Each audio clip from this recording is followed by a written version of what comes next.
Hola, hola, español.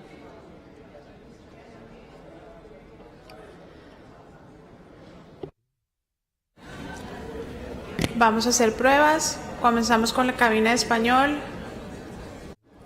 1, 2, 3, probando. 1, 2, 3, probando. Cabina de inglés. Hola, hola, 1, 2, 3, probando. 1, 2, 3, probando. Hola, hola, hola, hola. 1, 2, 3, probando. Hola, hola, hola.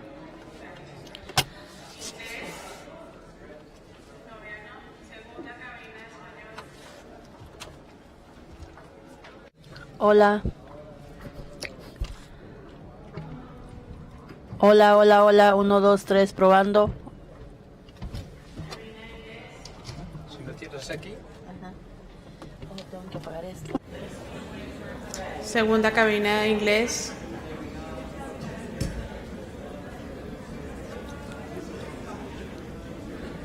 Portugués. Segunda cabina de portugués. No, otra vez primera cabina. Webcast.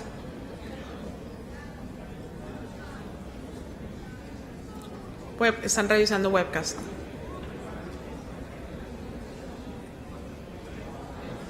Listo. Segunda cabina de portugués.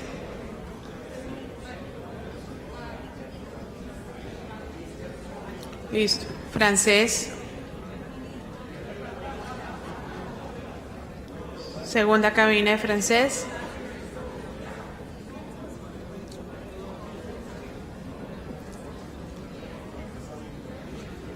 Perfecto. Gracias. Thank you very much.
One, two, three, English, mic number two. One, two, three, English, mic number two. One, two, three, English. If we can go to all the way to 10. One, two, three, mic one, English. One, two, three, thank you.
Please continue. Con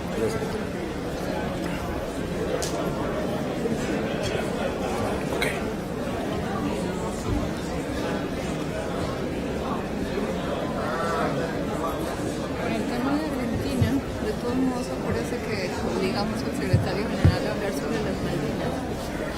Y es preferible que eso ocurra estando en la embajada que no estando. ¿Lo podemos hacer temprano mañana? Podemos empezar más temprano, pero depende cómo evolucione esto. Muy buenas tardes, señoras y señores. Good afternoon, ladies and gentlemen. We ask all delegations to return to your seats for us to begin our meetings this afternoon. Come to their places so we may start our session of this afternoon. Yes, sir. Ready.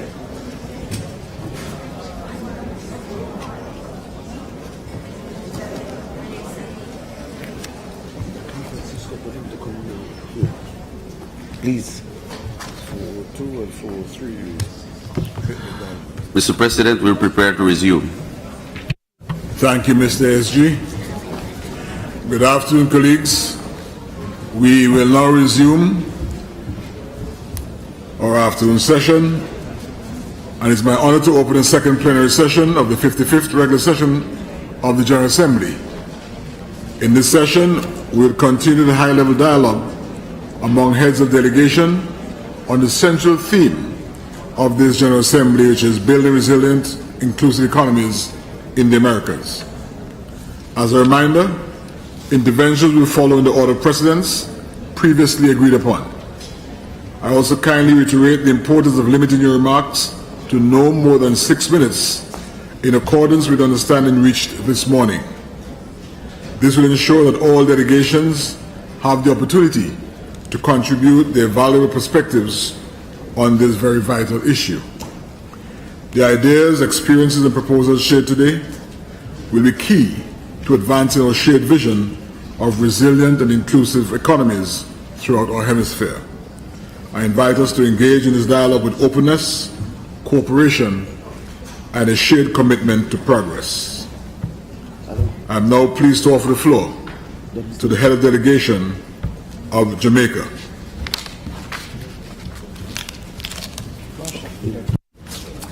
Thank you, Mr. President, Secretary General Ramdin, heads of delegation, excellencies, ladies and gentlemen, good afternoon. I have the honor of adding Jamaica's voice to this robust and enriching dialogue and to convey the warm greetings of Senator the Honorable Kamina Johnson-Smith, Minister of Foreign Affairs and Foreign Trade of Jamaica, who is unavoidably absent due to national commitments.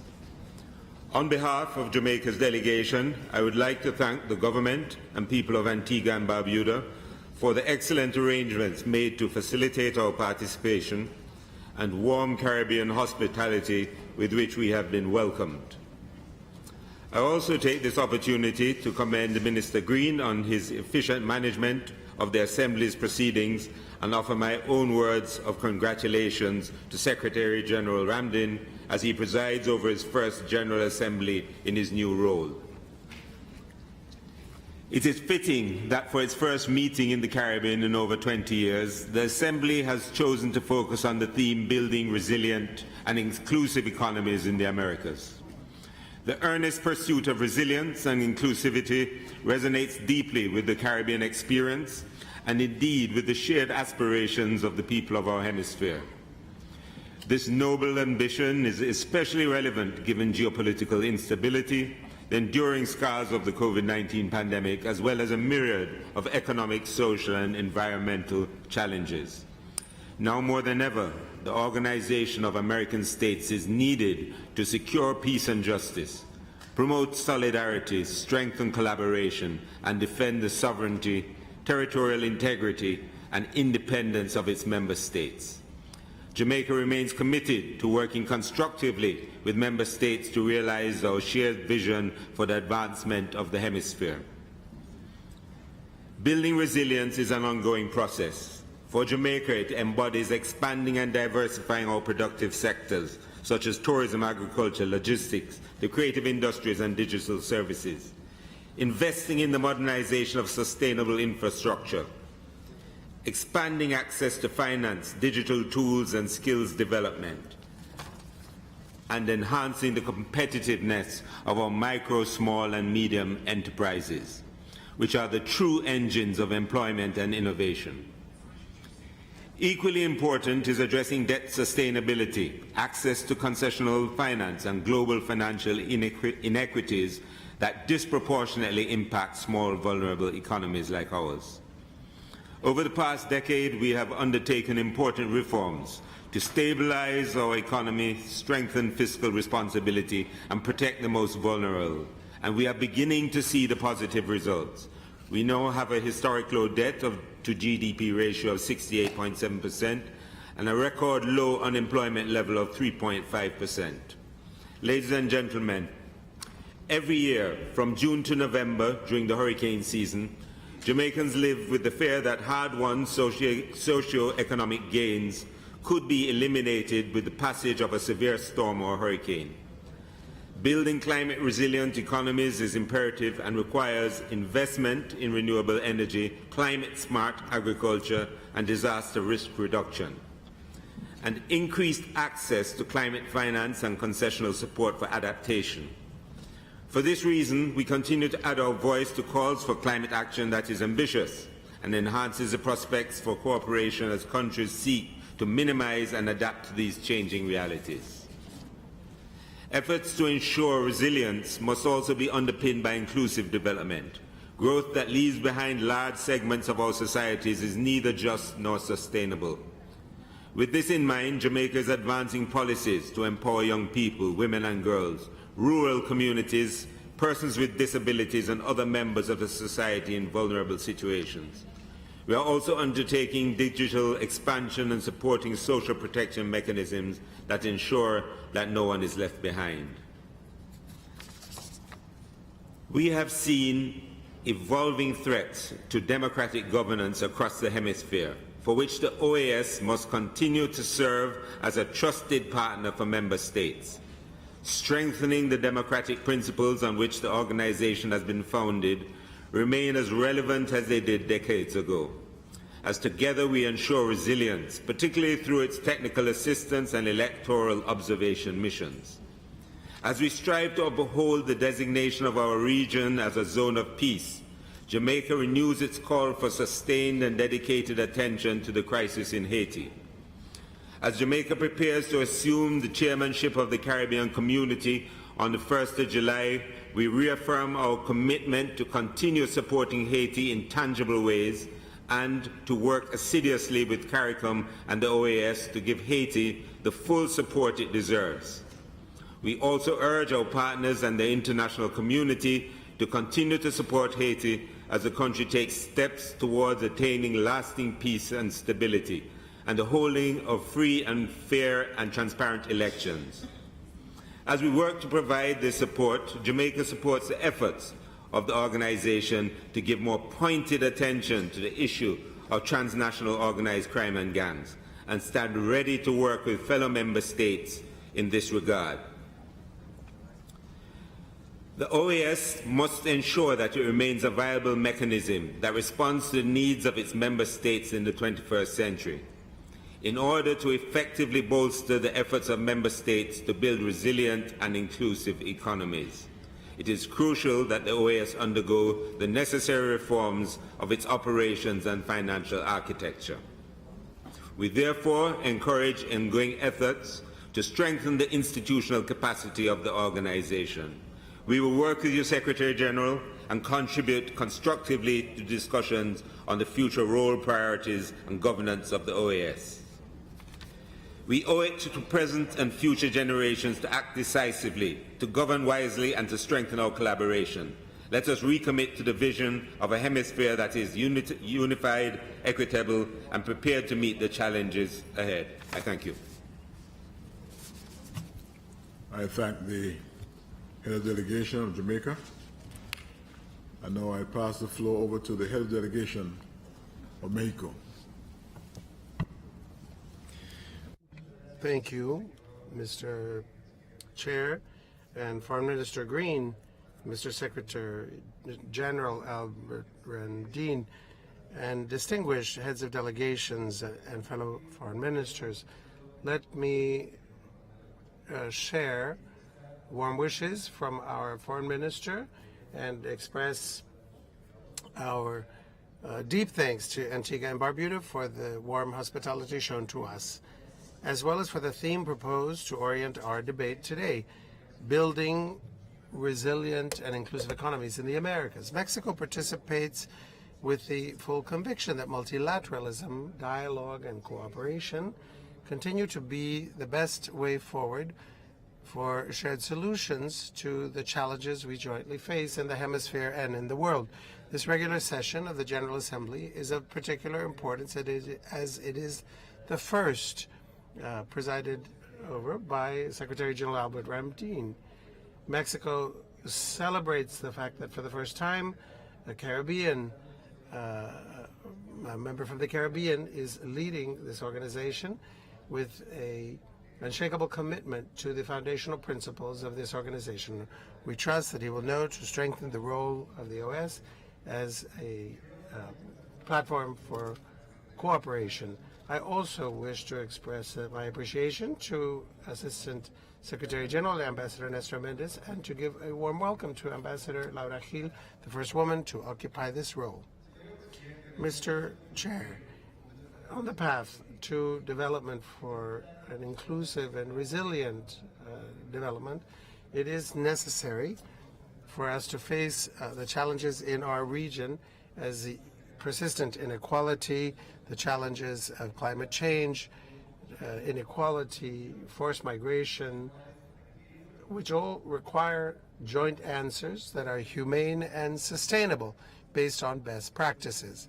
In this regard, my delegation wishes to share that in the last 6 years, Mexico has consolidated a vision of development based on Mexican humanism, guided by the principles of equality, social justice, and our collective well-being, which seeks to address the structural causes of poverty and inequality, recognizing that exclusion also limits access to the enjoyment of human rights. One of the aspects of this is a fraternal and equal treatment view focused on the rights of persons, understanding that migration must be addressed in terms of poverty, violence, the lack of opportunities, and other structural challenges with regular migration channels so that people can choose to migrate rather than to be forced to migrate. Mexico believes that development will only be possible if human rights are at the center of our policies, and for this reason promotes the participation of young people, girls, boys, and teenagers in the design of public policies and in the decisions that affect them. Likewise, Mexico works to eliminate the barriers to the participation of women and persons with disabilities, the elderly, indigenous people, and members of the LGBTQ+ community. For this reason, we believe that sustainable development is only possible when all members of society may contribute and prosper equally. The agenda of development must be intersectional, cross-cutting, and address the work of this organization. Mr. Chair, our region aspires to face the structural, social, and political challenges that are barriers to a truly inclusive development. Economic resilience and social resilience is only possible with full participatory and equal democracies where free expression and freedom of association are protected and any form of authoritative regression is avoided. Mexico understands the tools and acknowledges the tools that the OAS provides in the exercise of Mexico's own sovereignty, in the exercise of its own electoral processes, with tools such as the electoral observer missions. These missions, as established by the Inter-American Charter, must be based on technical criteria and not political criteria, and be in every way impartial, transparent, without precipitated judgments or any political bias. Their legitimacy is based on promoting trust between the citizens of our countries. Mr. Chair, as is the case for this organization, the respect and protection of human rights is a pillar of Mexico's own foreign policy. We are aware that on the path to becoming a region that is both inclusive and resilient, human rights must be at the heart of our policies. In Mexico, we continue to work to ensure effective access to human rights for all persons, particularly those who are in a vulnerable situation. And for this reason, Mexico has presented the candidacy of Dr. José Luis Caballero as a member of the Inter-American Commission on Human Rights for the period 2026 to 2029. We believe that his experience will contribute to the institutional efficacy of the Inter-American Commission on Human Rights and ensure the protection of human rights in our region. In the months that he has headed the Commission, he has shown his commitment to the Inter-American human rights system and his capacity for dialogue and for building bridges. Security in the Americas requires us urgently addressing the structural causes of violence. The illegal traffic of arms and munitions is one of the principal sources of instability and violence. Mexico works tirelessly to face this scourge through multilateral actions and international cooperation, which calls on member states to fulfill their obligations, particularly in relation to arms companies and manufacturers. In the case of the Republic of Haiti, this problem is ever more evident, the effects on the economy and the security of this sister nation. For this reason, it is necessary for states to redouble our efforts to reduce the illegal trafficking of arms to that country, addressing the sources through adequate regulation of these companies that produce arms and embargoes that would strictly restrict corruption and illegal trafficking. And international cooperation must ensure a safe and prosperous Haiti. Bilateral and multilateral cooperation must not only address the consequences but also the causes of insecurity in this, our neighbor country. To conclude, Mr. Chair, let me clearly state the support of Mexico to the strict observance to the Inter-American Human Rights Charter and to international order based on rules. In recent years, we have seen actions that in the best of cases are questionable in light of the purposes and the principle of the Charter of the United Nations and of this same organization and of the international obligations which voluntarily we have taken on. Although a great majority of the member states of this organization fully fulfill the obligations that I note, there are cases also of flagrant violations, such as the violation of diplomatic personnel and the right to asylum. We simply may not look over these situations. Regional integration will only be possible if, among other things, it is based on budgets and principles and fulfilling of our mandate and a full respect for the inter-American legal order, the imperative of finding peaceful resolution to controversies between our member states, and the obligation of avoiding at all costs the use of force in a way that is incompatible with the principles of the United Nations and of this organization. To be a resilient region, we must build a resilient OAS, an OAS that recovers on opportunities for consensus, for dialogue and cooperation in the service of peace, justice, human rights, and the welfare of our peoples. Thank you, Mr. Chair. Gracias, México. A continuación, escuchamos. Thank you, Mexico. We'll now hear from the delegation of Panama. Thank you, Mr. Chair.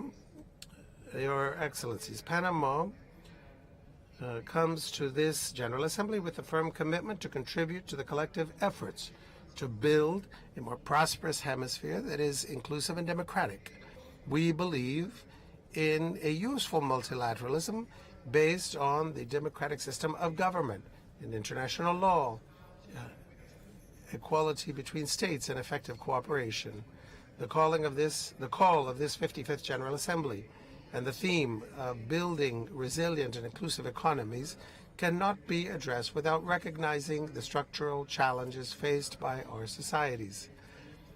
Institutional weakness, the expansion of organized crime, violence, irregular migration, and economic inequality. Added to this are other factors that are interconnected, such as food insecurity, the global climate change, forced migration, the fragility of supply chains, and financial and technological weaknesses that could revert decades of progress. Faced with these challenges, national action is not enough. We need a coordinated response based on solidarity throughout our hemisphere, a multilateral response, acknowledging that security is a prerequisite for development. Panama reiterates its commitment to participate in the hemispheric security agenda. At the beginning of May, we received enthusiastically the pro tempore presidency of the Inter-American Commission on Terrorism, and we have also presided over the Hemispheric Security Committee of the OAS in terms of migration. Irregular migration, we believe, requires an integrated approach based on the co-responsibility, technical cooperation, and respect for human rights. At the same time, that we must strengthen regional security with coordinated efforts to face the threats, including transnational violence.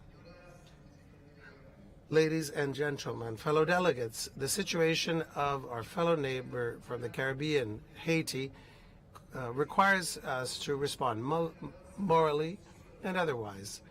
Our president has called on us to respond with military personnel for a peacekeeping force authorized by the United Nations and has offered to train Haitian personnel in our own police academy. This commitment reflects not only a gesture of solidarity, but also a strategic understanding of the need for stability in Haiti, inseparable from regional stability. Your Excellencies, to strengthen the institutional stability of the Inter-American system, Panama has proposed an international candidate for the Audit Committee of the OAS. We have also presented our own candidacy for a second period in the Inter-American Legal Committee, which reaffirms our commitment to the development of international law in our region and our support for this committee as an essential forum for collective legal action. In 2026, we will celebrate 2 centuries since the Amphitrionic Congress, the Panama Congress, convened by Simón Bolívar, which set the foundations for cooperation among our countries. That first meeting of plenipotentiary ministers of the Americas is the basis for multilateralism in our continent. In honor of that historical legacy and of its legacy today, Panama has proposed to be the host of the 2026 General Assembly. We wish for this to be not only a symbolic anniversary, but also an opportunity for substantive contributions that would improve the lives of everyone in our hemisphere. And in this regard, we deeply thank the support by member states to declare the year 2026 as the year of the bicentenary of the Amphitrionic Congress of Panama. This same spirit of cooperation leads us to reiterate our commitment to the neutral and efficient administration of the Panama Canal, which we have administered in sovereignty. Panama, as the Panama Canal is managed in a transparent fashion by this Panamanian government with open access in keeping with international law and a regime of neutrality for international waterways. Its continuity as a global good requires cooperation among states that is promoted by the Republic of Panama and is zealous in protecting in the international community of nations. Distinguished delegations, from our location in the heart of our hemisphere, Panama will continue to work for the Inter-American system to be a useful and living tool for the benefit of our peoples to maintain the rule of law in our hemisphere. We believe in the Americas that cooperates and is built based on consensus and not on the imposition, where no country, no matter how small, is excluded from the right to be heard and from the obligation to contribute. An America an Americas that represents, for those of us who live here, as well as for the world, a zone of development and development on the ideals that is our legacy from Simón Bolívar and the founders of our republics. Thank you, Mr. President. Thank you. Continuaremos con la presentación. We will now continue with the head of the delegation of Paraguay.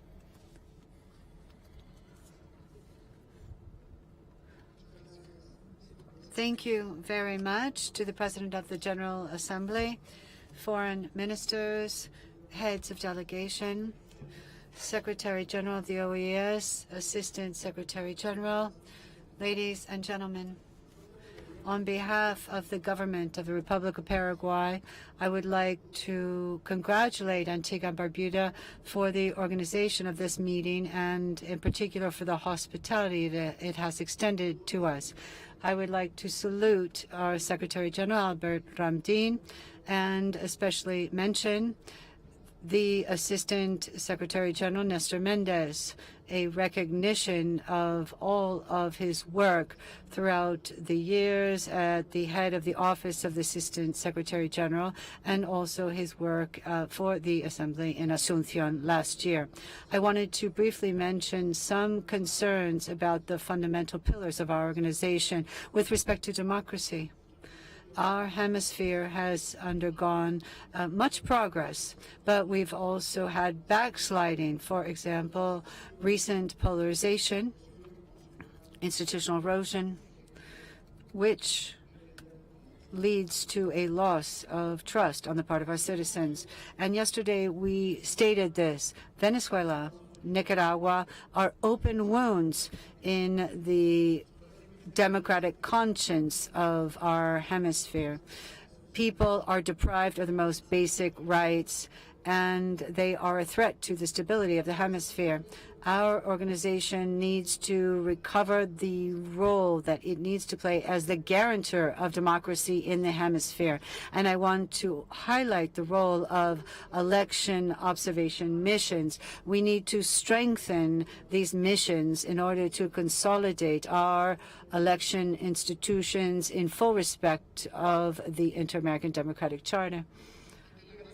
Given the grave crisis in Haiti, we cannot just make speeches. We need to take action to ensure stability of this country, and Paraguay commits to undertaking efforts to this end, and to do so with responsibility and in partnership with others, but mostly with Haiti.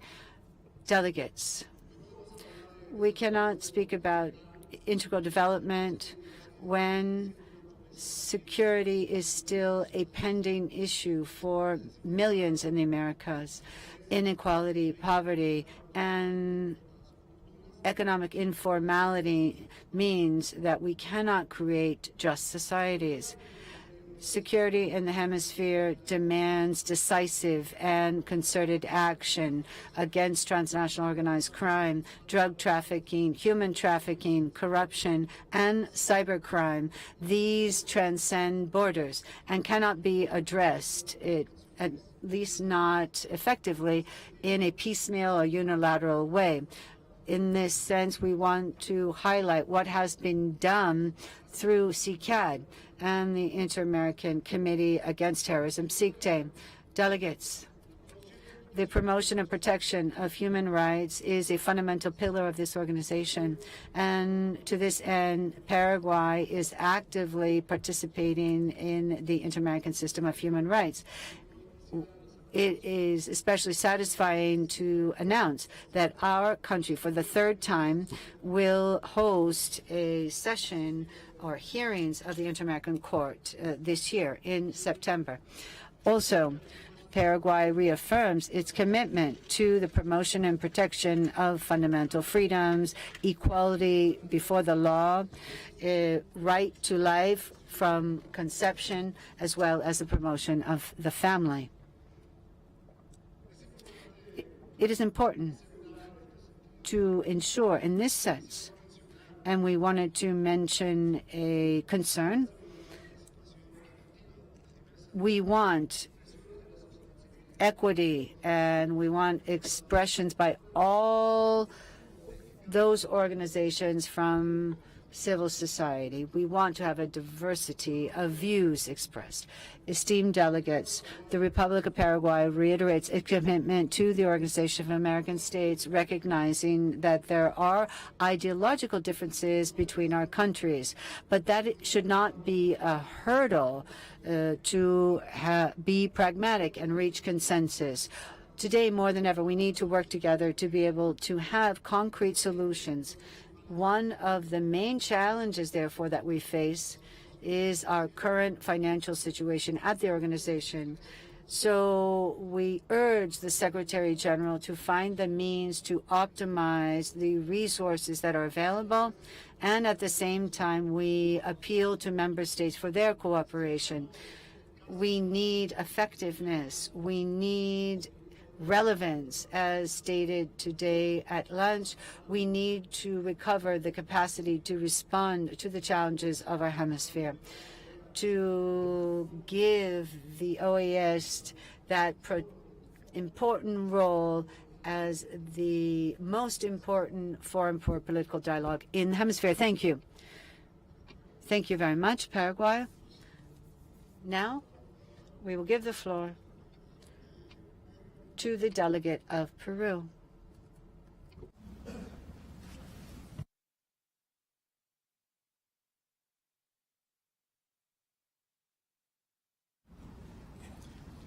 Muchas gracias. Thank you very much, President of the General Assembly, Secretary General of our organization, Assistant Secretary General, foreign ministers of the hemisphere, heads of delegations of member states, and permanent observers of the OAS. The issue that has brought us together, building resilient and inclusive economies in the Americas, urges us to redouble efforts to be coordinated in addressing the challenges that our societies face. Security linked to transnational organized crime, inequality, natural disasters, pollution, migratory crisis, and digital transformation. I wanted to refer to a threat that is undermining our institutions, which is transnational organized crime. This phenomenon, which is multifaceted and complex, directly affects the security of our states and the welfare of our people. Thus, Peru reaffirms its conviction that only through regional decisive cooperation that is sustained over time can we be effective in actually tackling this shared challenge. As we have shown in the Andean community, we have been able to implement a decision 922.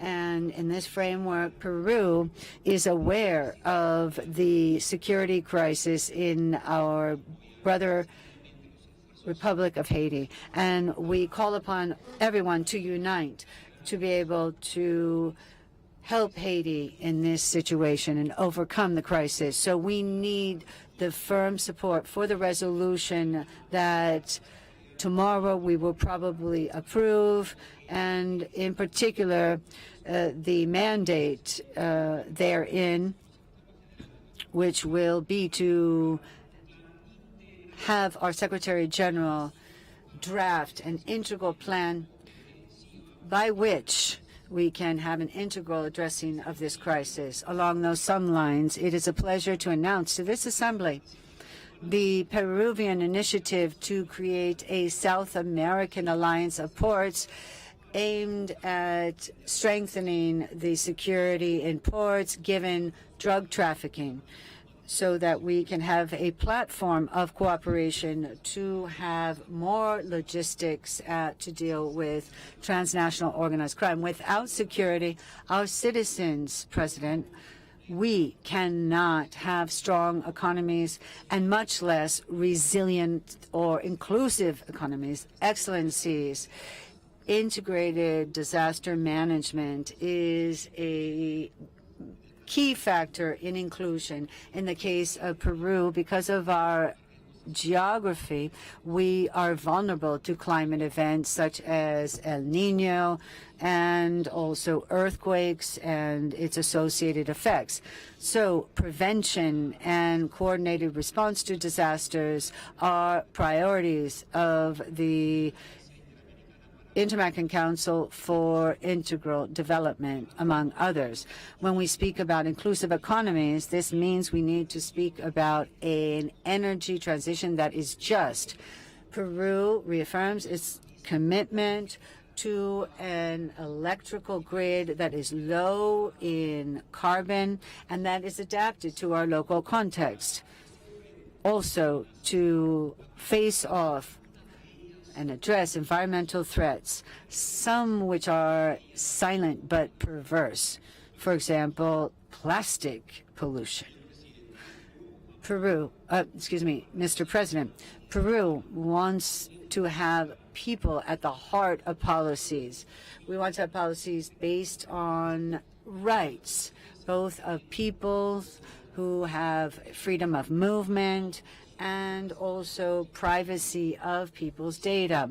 This approach should also include the adoption of measures to make sure that those who are vulnerable are not recruited into organized crime groups. We also welcome the approval of the resolution of addressing the grave crisis of mental health in the Americas, which this General Assembly adopted this morning. The right to health, including mental health, is a national priority for Peru. Public policies in this area are implemented in a progressive way and in keeping with the rule of law, always respecting our domestic legislation and the principles inherent to our country. Mr. President, given the complex situation we are facing, Peru is rooted in its democratic principles and it is devoted unflaggingly to democratic governance and the protection and promotion of human rights. And we consider that the OAS is a key institution in that aim. Thus, Peru has presented the candidacy again of Carlos Pulido for the Inter-American Commission on Human Rights. We believe that his experience will continue to strengthen the Commission. During his 4 years at the Commission, he has shown that he upholds and has the desire to protect human rights. And in this vein, we are concerned about the financial situation of the organization, and we want to actively collaborate with the new Secretary General to contribute to the transparency and sustainability of the organization. A financially stable OAS is essential to comply with its mandates and have a positive impact in our nations. Peru also reaffirms its commitment to having an organization that objectively complies with its mandates without allowing for ideologies to intervene in its functioning. Excellencies, allow me to conclude by recalling that without security, there is no democracy. Without inclusion, there is no justice or human rights. And without resilience, there is no future. Thank you very much. Muchas gracias, Peru. Thank you, Peru.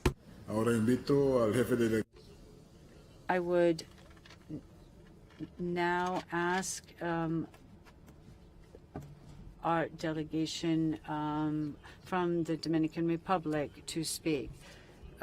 Fuera de la sala. I would ask that, with his permission, we would ask for Uruguay to take our role, our turn, so that our minister will be present when we intervene. Thank you.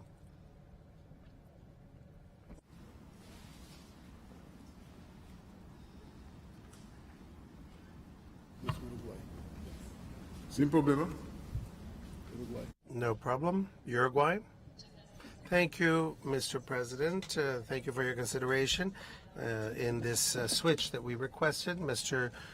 President, Secretary General, Assistant Secretary General, ministers, and Heads of delegations, it is an honor for Uruguay to participate in this 55th regular session of the General Assembly of the Organization of American States, an opportunity to express our pledge to support multilateralism, human rights, and shared development. We also sincerely thank the government and the people of Antigua and Barbuda for the warm welcome shown to us and the great efforts undertaken to organize this important meeting.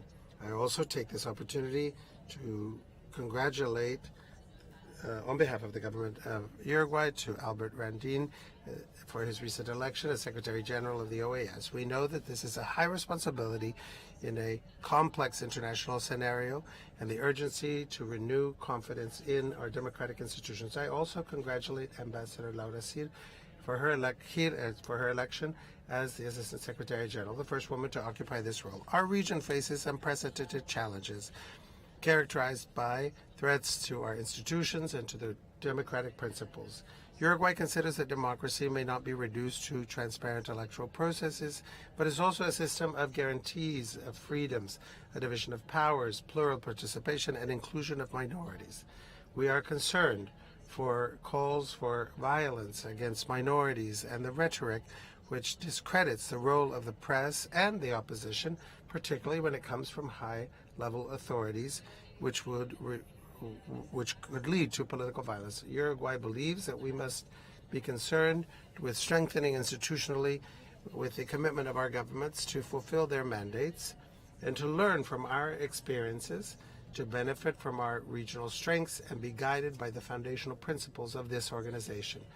Mr. President, the theme that calls us together, building resilient and inclusive economies, requires a growth with resilience, public policies that will be supportive of solid institutional strengths. Resilience is not possible without a solid institutional democracy and with investments, the conditions for investments that would protect and promote human rights, as well as a cross-cutting approach to environmental sustainability.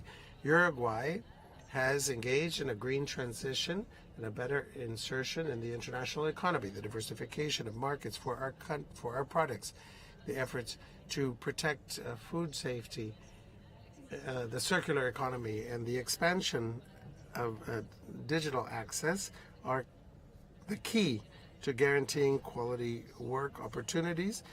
Our experience shows us that it is possible to protect the environment and creating added value to it. We present the candidacy as the head of ICA for the current triennium. This counts on the support of all of the political forces of our country. This is both the government and the opposition. Our candidate is placing our best human resources at the service of our region. Uruguay considers, Mr. Chairman, that improving the condition of the life in the Americas, an adequate structure will not only facilitate trade and investment, but will open doors for our regional economies to grow in a more equitable fashion. We celebrate that the OAS has undertaken this with energy, including the modernization of airports and water ports. Uruguay has led in facilitating a shared responsibility in the area of ports. We also congratulate the construction of more inclusive and equitable economies and congratulate the inclusion of the link between education and employment, rural areas, inclusion of talents, and full inclusion of indigenous communities and Afro-descendant communities in the development agenda. Uruguay has supported the inclusion of boys and girls and youth as full subjects of legal protection and adopts public policies that would protect their role in the democratic life of our country. Mr. President, it is absolutely necessary to reaffirm our commitment to democratic principles, the foundational values of our regional integration. Our support for the Inter-American Court, our country, continues to support better legislative practice, better juridical practices throughout the hemisphere. Thanks to the work of the Inter-American Human Rights Commission, many countries have implemented significant reforms on the protection of religious and ethnic minorities, as well as in areas such as the freedom of expression, gender equality, the right of children, LGBTQ plus persons, and the fight against impunity in cases of human rights violations. All of these areas of work today are being challenged, and member states must be committed to redoubling our efforts and public policies to have no backsliding in these areas and give no space for stigmatization or hate speech. Finally, I'd like to refer to the situation facing our sister republic of Haiti. These days of discussions have allowed us to speak to the Haitian foreign minister and to listen carefully to his interventions. And we recognize the call for security, peace, and development in that country. Uruguay has participated actively over the course of many years, and for this reason we consider it fundamental for the OAS to contributing to international efforts in Haiti, avoiding a duplication of efforts, and strengthening the creation of the structural bases for development. We believe that the region can help in many ways to strengthen the national capacity of that country, and must do so on the basis of solidarity and engaged dialogue, respecting the needs of our brothers and sisters in Haiti, always with a view to protect human rights and the charter of the OAS. Our region, Mr. President, needs more cooperation, more integration, and more democracy, and it is our responsibility to ensure this and to not lead to fragmentation. For this, the OAS can count on Uruguay's support, and we understand that under your leadership, we will move forward with greater institutional security in a hemisphere committed to the foundational principles of our organization. Thank you very much. The floor to the head of delegation, the Federation of St. Kitts and Nevis.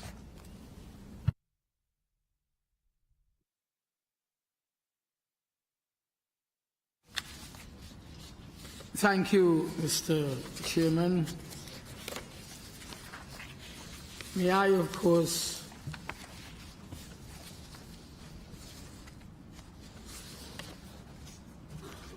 greet you as distinguished chair and Minister of Foreign Affairs of Antigua and Barbuda, Your Excellencies, Secretary General Ramdin, Assistant Secretary General Mendez, ambassadors, delegates, ladies and gentlemen.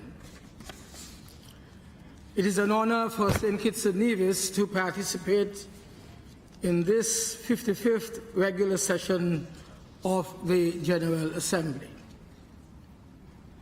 And we do so here in beautiful Wadadli, the original name of Antigua and Barbuda. We express sincere gratitude to you and your government, Mr. Chairman, and to the people of Antigua for their warm hospitality and commendable organization. Congratulations, Mr. Chair, on assuming leadership of this Assembly under the timely theme, Building Resilient, Inclusive Economies in the Americas. We also extend heartfelt congratulations to our Secretary General, Albert Ramdin, on his assumption of office. We welcome, of course, his vision and his leadership at this pivotal moment for our hemisphere. This year's theme reflects our shared reality, one marked by slowing global growth, heightened geopolitical tensions, and persistent development disparities. We are a hemisphere at a crossroad. For small island developing states like ours, these pressures strain already limited fiscal space and threaten progress on key social and economic gains. Socioeconomic resilience must now be seen as a strategic necessity, from addressing irregular migration to tackling transnational crime and protecting democratic norms, our ability to act with unity and resolve will define the hemisphere's future. We must leverage our human and natural resources to shape a shared vision of inclusive growth, of regional solidarity, and of sustainable development for our people. In health, strategic partnerships with Cuba and with the Republic of China, Taiwan, have improved our health care and also improved our system responsiveness as a result of the demands for this improvement by our own population.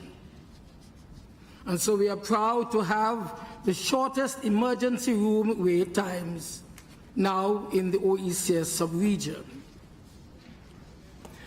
This year, St. Kitts and Nevis acceded to 2 major inter-American human rights conventions on the rights of older persons and on the elimination against persons with disabilities.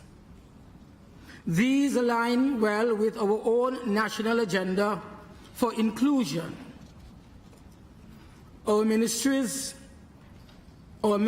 Department of Aging and Disabilities is also preparing comprehensive legislation, expanding seniors programs, and training frontline workers in basic sign language in order to ensure meaningful engagement across the entire society. As a newly elected member of the United Nations Economic and Social Council, we are taking this vision global, championing partnerships and sealing solutions to accelerate progress on the 2030 agenda. In conclusion, Mr. Chair, the story of St. Kitts and Nevis is one of purposeful possibility. Though small in size, of course, our resolve is large.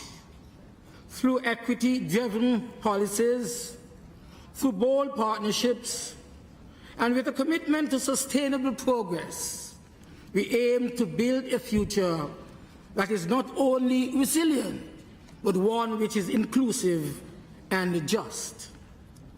As we continue working with our partners across this hemisphere, we reaffirm our own commitment to cooperation, to solidarity, and to innovation, the very principles that sustain this organization and our shared future. Thank you, Mr. Chair. Thank you, St. Kitts Nevis. I invite the lead delegate of St. Lucia to take the microphone. Thank you, Chair, for granting me leave to make a brief intervention. But before I do, permit me to recognize you, Chair, my colleague foreign ministers and heads of delegation, Mr. Secretary General, Mr. Assistant Secretary General, our permanent observers, delegates, all the distinguished personalities of this August Assembly, ladies and gentlemen. Chair, once again, I have the unsurpassed glory and honor to address this esteemed Assembly on behalf of the government and people of St. Lucia. Chair, at the outset, I extend heartfelt appreciation to the government and people of Antigua and Barbuda for the gracious hospitality and commendable organization of this General Assembly. Chair, your country's successful hosting of this Assembly, as well as your expert handling of the proceedings, speak loudly and eloquently to the strength and resilience of small states. To Secretary General Albert Ramdin, we extend warm congratulations on presiding over his inaugural General Assembly as the first CARICOM national to hold this esteemed office. We are confident in his leadership during this pivotal juncture for the hemisphere. We also extend our best wishes to Ambassador Laura Gill as she prepares to assume the post of Assistant Secretary General, marking a historic milestone as the first woman to do so. The theme of our gathering, Building Resilient, Inclusive Economies in the Americas, is charged with invaluable significance. For small island developing states like St. Lucia, the challenges are existential. Our economies remain acutely vulnerable to climate change and external shocks. A single hurricane can erase decades of progress. The frequency and intensity of these disasters continue to grow, threatening infrastructure, livelihoods, and economic stability. Unlike larger economies with the capacity to rebound, small states such as ours struggle with limited fiscal space and high external dependencies. Global crises, weather pandemics, inflation, or market disruptions magnify these vulnerabilities. It is in this context that we call for stronger international solidarity and for the OAS to champion the needs of the most at-risk states.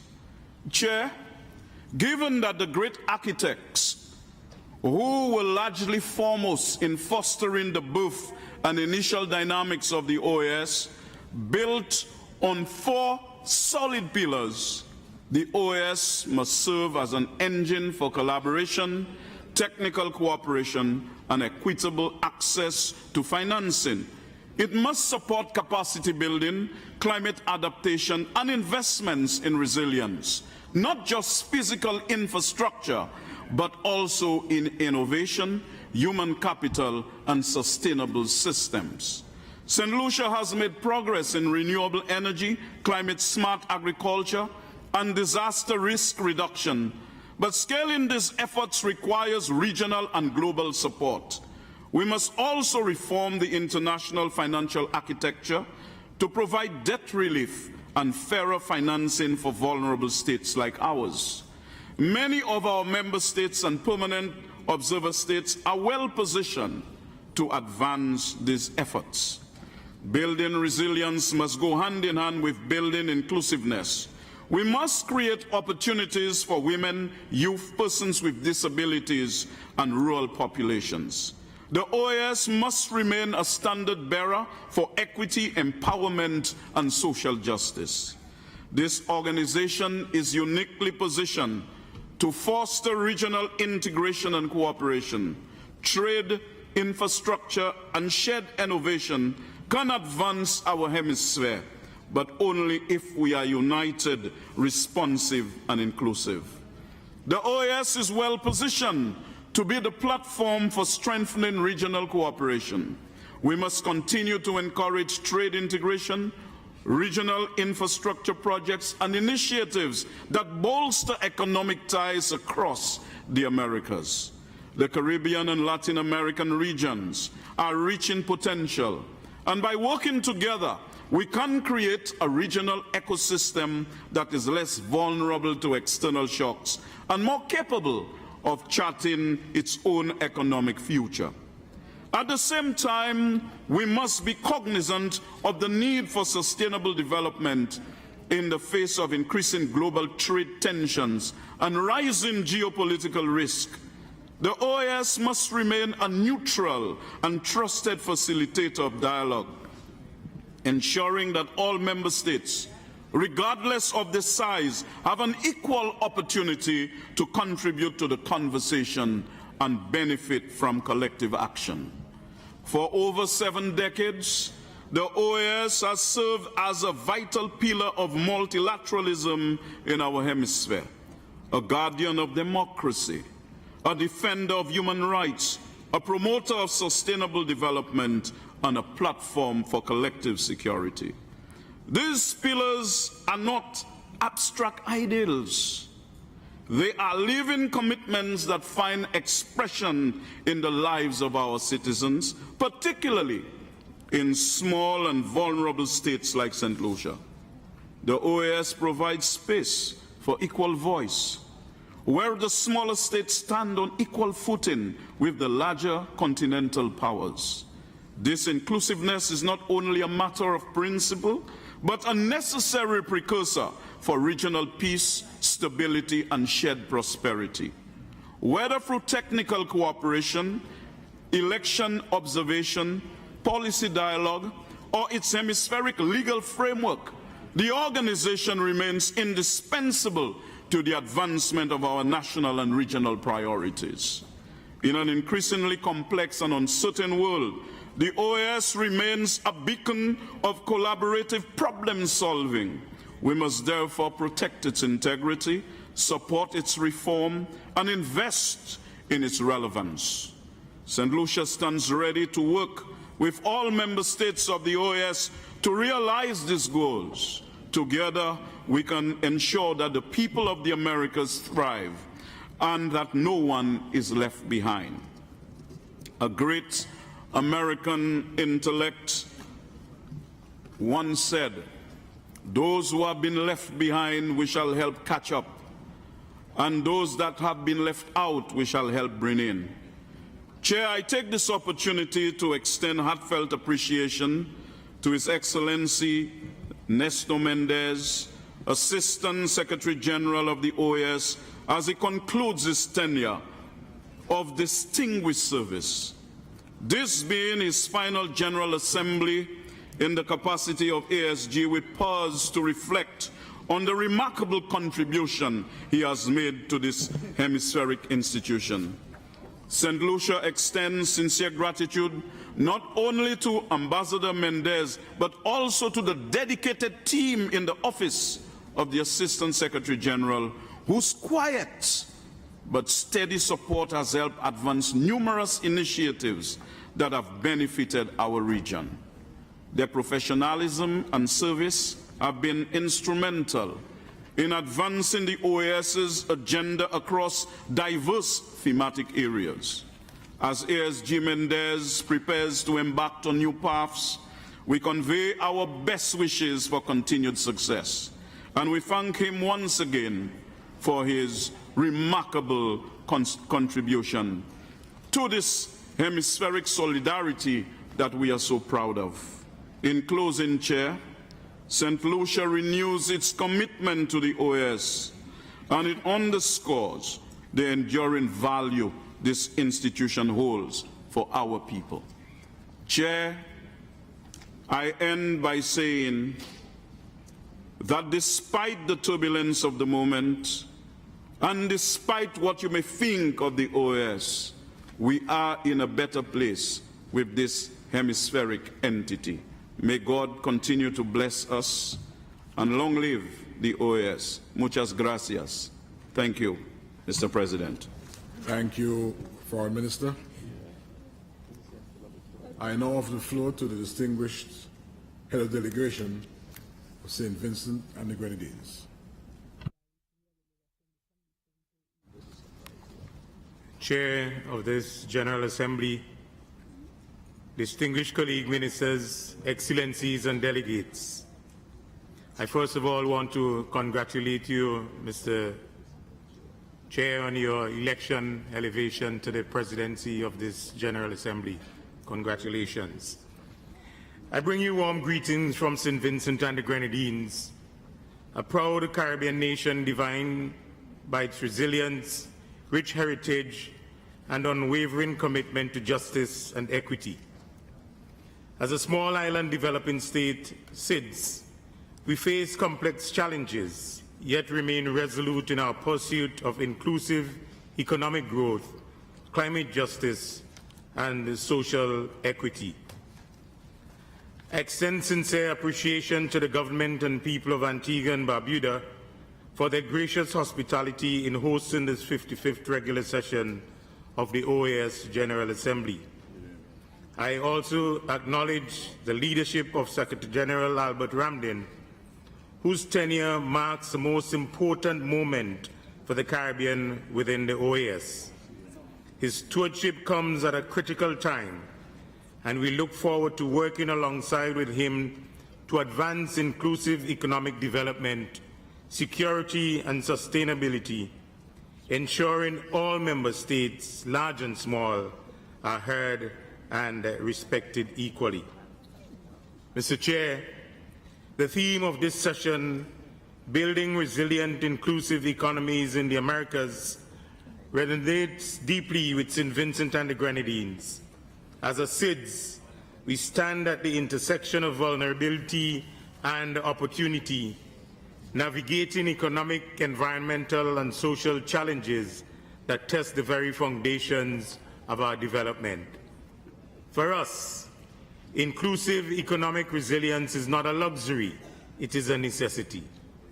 Our commitment to equitable growth is reflected in our efforts to ensure that all citizens, particularly the most vulnerable, benefit from economic progress. Yet, like many nations in the Americas, we face threats from economic inequality, climate-induced disruptions, and limited access to affordable financing.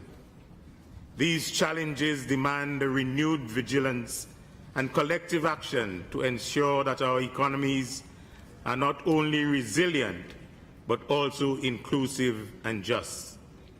Mr. Chair, climate change remains one of our greatest threats, with rising sea levels, stronger, more frequent hurricanes, and disruptions to agriculture and fisheries, jeopardizing our economies and survival, despite the Caribbean contributing less than 1% of global emissions. This stark reality underscores the urgency of global action, including reforms to the international financial architecture to ensure fair and adequate financing for climate-vulnerable nations. Outdated GDP-based classifications deny us affordable financing, ignoring our unique vulnerabilities. We reaffirm the Declaration of the Bahamas on Climate Finance in the Americas and support the Bridgetown Initiative, advocating for the full implementation of the Multidimensional Vulnerability Index, MVI, to reflect real-world challenges beyond economic indicators. As we confront climate challenges, we also recognize the importance of leveraging our natural resources responsibly. The blue economy is a key component of St. Vincent and the Grenadines' Sustainable Development Strategy. By prioritizing the responsible use of marine resources, we aim to support food security, livelihoods, and climate resilience. Regional and international partnerships are central to promoting sustainable fisheries, ecotourism, and marine conservation, ensuring long-term economic and environmental benefits for coastal communities. Yet, economic resilience extends beyond environmental sustainability. Robust health systems are equally vital. Strengthened healthcare infrastructure, expanded across the essential services, and enhanced regional cooperation are necessary to address non-communicable diseases, mental health challenges, and pandemic preparedness. Moreover, Mr. Chair, digital transformation has emerged as a powerful driver of resilience and sustainable development. Through initiatives like the Caribbean Digital Transformation Project, St. Vincent and the Grenadines is expanding digital infrastructure, improving public services, and empowering marginalized communities. Public-private partnerships have further supported modernization, enhanced governance, and increased participation in the digital economy. Micro, small, and medium enterprises are vital engines of innovation, employment, and community development in St. Vincent and the Grenadines. Recognizing their importance, the government is actively enhancing the access to finance, digital tools, capacity building, and markets, while fostering regional cooperation to help MSMEs adapt to global economic shifts. In our broader pursuit of resilient and inclusive economies, St. Vincent and the Grenadines reaffirms its unwavering commitment to the protection and empowerment of marginalized groups, including indigenous peoples, Afro-descendant communities, persons with disabilities, and the elderly. These communities are integral to our national development strategies. Through initiatives such as the Social Protection Enhancement Strategy, community-based healthcare expansion, and digital inclusion projects, the government is working to dismantle systemic barriers and promote equitable access to services and opportunities. Investments in accessible infrastructure, culturally responsive education, and economic empowerment, particularly through MSME support and vocational training, reflect our commitment to fostering a society where every individual, regardless of background or ability, can thrive with dignity and purpose. Chair, economic resilience cannot be achieved without addressing regional security. St. Vincent and the Grenadines actively works to combat transnational crime, illicit arms trafficking, and human trafficking, while advocating for and facilitating the peaceful resolution of territorial disputes. We recognize that unresolved territorial and sovereignty disputes threaten stability within the Americas and have implications for global peace and security. In this context, St. Vincent and the Grenadines reaffirms our unwavering support for a just, comprehensive, and lasting solution to the Israeli-Palestinian conflict, in line with international law and relevant United Nations resolutions, emphasizing the urgent need to uphold the rights and dignity of the Palestinian people. We urge the international community to intensify efforts towards peace in all regions, reaffirming commitment to justice, equity, and the peaceful settlement of disputes. Mr. Chair, in particular, we strongly support the proposed resolution calling for conflict solutions to address, as a matter of urgency, the grave security, institutional, and humanitarian crisis in Haiti, our sister CARICOM country. This resolution affirms our collective commitment to a Haitian-led path towards democratic and economic renewal. We stand in principled solidarity with the Haitian people, whose courage and resilience continue to inspire. The draft resolution rightly underscores the importance of the centrality of Haitian-led solutions and the urgent need for inclusive governance. We commend the regional and international community for enhancing a framework of cooperation grounded in respect for Haiti's sovereignty. In this spirit, we urge a timely and sustained provision of financial and technical assistance to support Haiti's recovery, institutional strengthening, and the holding of free and fair elections. Mr. Chair, the theme of this General Assembly is not just timely, it is absolutely essential. Building resilient, inclusive economies is a pathway to ensuring our survival, prosperity, and peace across the hemisphere. We commend the OAS for its tireless efforts in promoting democracy, human rights, hemispheric security, and sustainable development. Though small in size, St. Vincent and the Grenadines remain steadfast in its advocacy for climate justice, peace, and inclusive economic growth, and we are proud to contribute to the collective work of this organization. We are equally proud to work alongside the regional and hemispheric organizations and institutions here present, as well as with civil society organizations whose advocacy aids in promoting inclusive approaches to our work. Let us seize the opportunity to fully inclusive, to rise above divisions, forge stronger partnerships, and take decisive action to ensure that our economies are resilient, inclusive, and sustainable for the benefit of all our peoples. We remain optimistic that this session will yield fruitful discussions, impactful outcomes, and renewed commitment to the shared values that unite us. I thank you very much. Thank you, St. Vincent and the Grenadines. I now offer the floor to the head of delegation of Suriname. Thank you, Chair, Secretary General, Assistant Secretary General, heads of delegation, distinguished delegates. At the outset, allow me to extend our deepest appreciation to the government and people of Antigua and Barbuda for the excellent arrangements put in place and the gracious hospitality that has been extended to us. The Secretariat of the organization is also commended for their support in organizing this 55th General Assembly.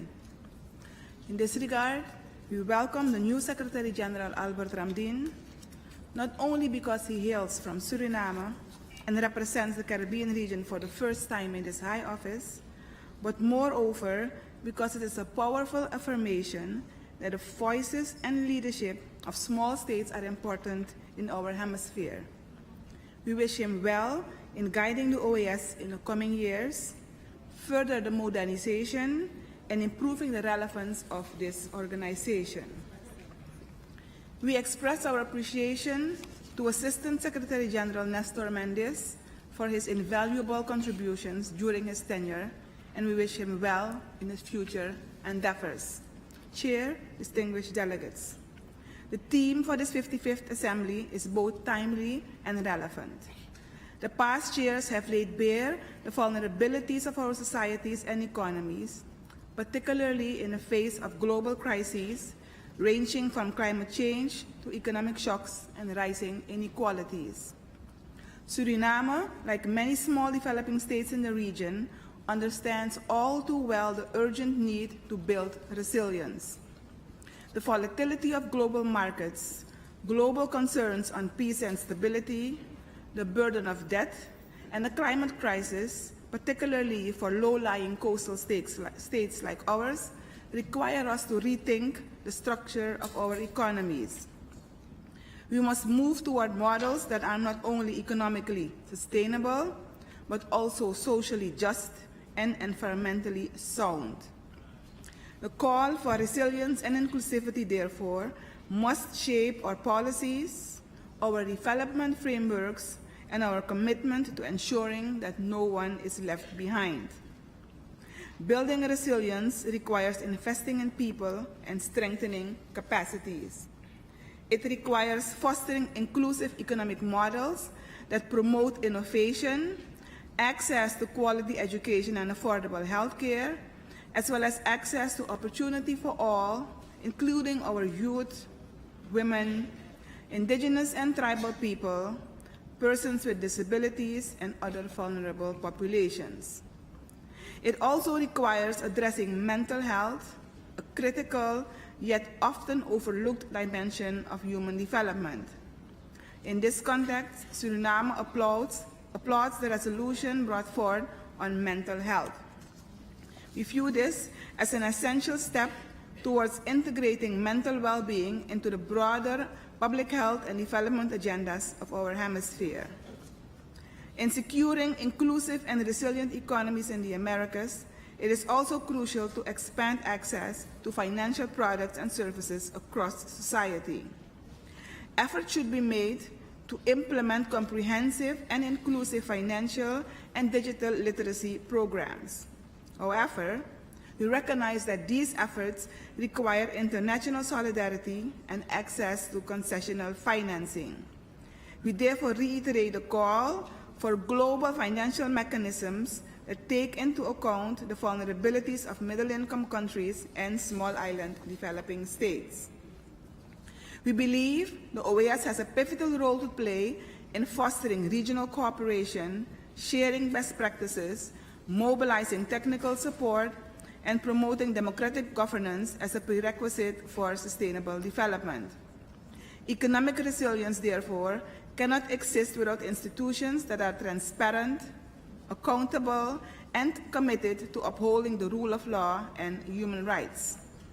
Chair, distinguished delegates, the ongoing and dire humanitarian and security crisis in Haiti remains of major concern. To ensure lasting peace and stability in the Western Hemisphere, it is crucial that we coordinate efforts to restore stability, ensure access to essential services, and support democratic governance. In this regard, we commend the work of CARICOM and the OAS in seeking durable solutions for Haiti and its people. And we reaffirm our commitment to a hemisphere where every nation can live in peace, security, and dignity. In conclusion, Chair, distinguished delegates, we are convinced that only through collective action, solidarity, and respect for the dignity and rights of all people can we overcome our shared challenges and advance towards a more just, peaceful, and prosperous hemisphere. Let us seize this opportunity, not only to strengthen our economies, but to nurture the physical, emotional, and psychological well-being of our people, for that is the foundation of any truly resilient and inclusive society. I thank you. Thank you, Suriname. I now invite the head of delegation for the Republic of Trinidad and Tobago to take the floor. Esteemed President of the General Assembly, Ministers of Foreign Affairs and other heads of delegation, our newly minted Secretary General of the OAS, His Excellency Albert Ramdin, Ambassador Nestor Mendez, Assistant Secretary General, Excellencies. It is my honor to deliver the following delegation statement on behalf of the Honorable Wilfred Nicholas Morris, Member of Parliament, Parliamentary Secretary in the Ministry of Foreign and CARICOM Affairs, and in the Office of the Prime Minister of the Republic of Trinidad and Tobago, who was summoned back to Capital on urgent parliamentary business. On behalf of the government and people of the Republic of Trinidad and Tobago, I wish to thank our gracious host, the government and people of Antigua and Barbuda, for the warm reception and hospitality extended at this 55th General Assembly, and bring felicitous greetings from our twin island republic. In an era when our world and its challenges are all defined in unprecedented and existential terms, the theme before us, building resilient, inclusive economies in the Americas, is both timely and compelling. Building resilient economies must go hand in hand with building resilient institutions, and this work cannot be done in isolation. It must be guided by the core values of the Organization of American States, and together they form the backbone of economic resilience in the Americas. Over the past few years, our economies have been confronted with a complex set of challenges, including climate-related shocks, protectionist trade policies, and the geopolitical tension causing persistent disruptions in global supply chains. These challenges have disproportionately affected vulnerable populations and have tested the limits of our fiscal, social, and institutional resilience. In this context, building resilience cannot be viewed as an abstract ideal. It must be grounded in practical, cross-cutting action. This includes strengthening regional supply chains, expanding access to affordable finance, investing in climate-resilient infrastructure, and supporting digital and green transitions that leave no one behind. Equally important is fostering inclusion, particularly by ensuring that women, youth, indigenous peoples, Afro-descendant and other marginalized communities are integral to economic planning and benefit from the fruits of development. As a small island developing state, Trinidad and Tobago understands the inherent vulnerabilities of over-dependence on a narrow economic base. Guided by the vision set out in our National Development Agenda, which prioritizes innovation, sustainability, and inclusivity, Trinidad and Tobago has embarked on a bold and transformative path of economic diversification. This path is anchored in building a resilient and inclusive economy that leverages our strengths while addressing long-standing structural challenges. We are investing in sectors such as AI, agriculture, and renewable energy, all of which offer not just economic returns, but also possibilities for climate resilience and social development. Moreover, recognizing that a strong and sustainable future depends on having a well-equipped human resource base, my government is making substantial investments in the education and training of our children and youth. We understand that our development trajectory is intimately linked to that of our neighbors across the Americas. We encourage the OAS to continue to act as a bridge between regional vulnerabilities and global support systems. We are always stronger together. Trinidad and Tobago also supports the creation of hemispheric frameworks to strengthen supply chain resilience, food security, digital connectivity, and climate change resilience. We also urge greater support for technical cooperation and institutional capacity building across member states. In the context of our regional efforts to boost our multifaceted security, my government continues to welcome efforts to promote dialogue and to resolve outstanding territorial differenda among some states of the region.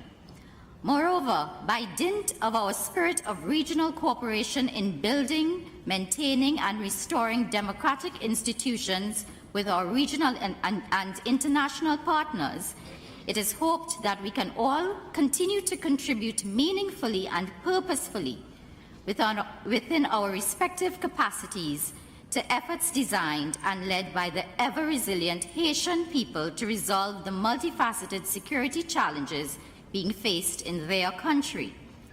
Haiti remains a historic symbol and beacon of independence in this region, having contributed to the liberation struggles of many countries in the region against colonialism, and, as a sister state of CARICOM and the OAS, its security in all its respects is interwoven with that of the rest of the hemisphere. Trinidad and Tobago believes that this General Assembly must serve as a platform for concrete action. Let us reaffirm our commitment to building economies that are not just resilient to external shocks, but also inclusive of all people, grounded in equity and fit for the future.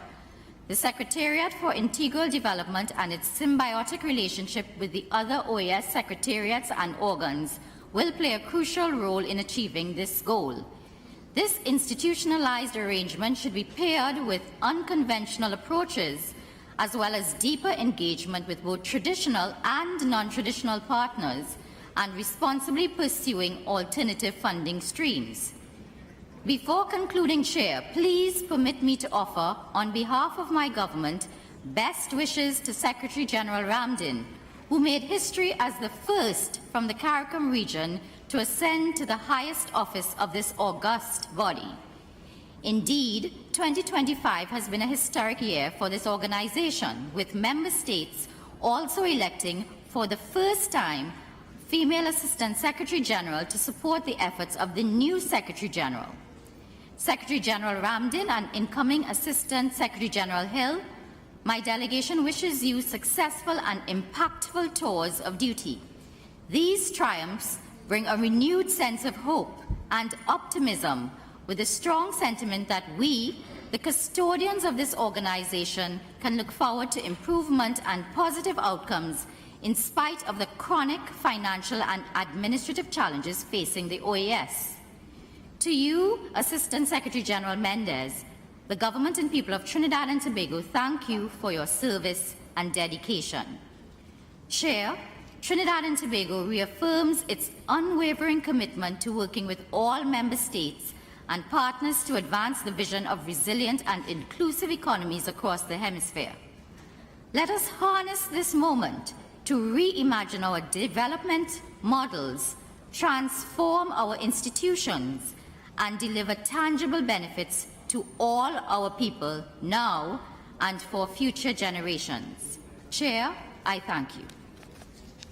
Thank you, Trinidad and Tobago. Now, on the strength of bilateral arrangement between Uruguay and the Dominican Republic earlier, I will now invite the head of delegation of the Dominican Republic to take the platform, microphone.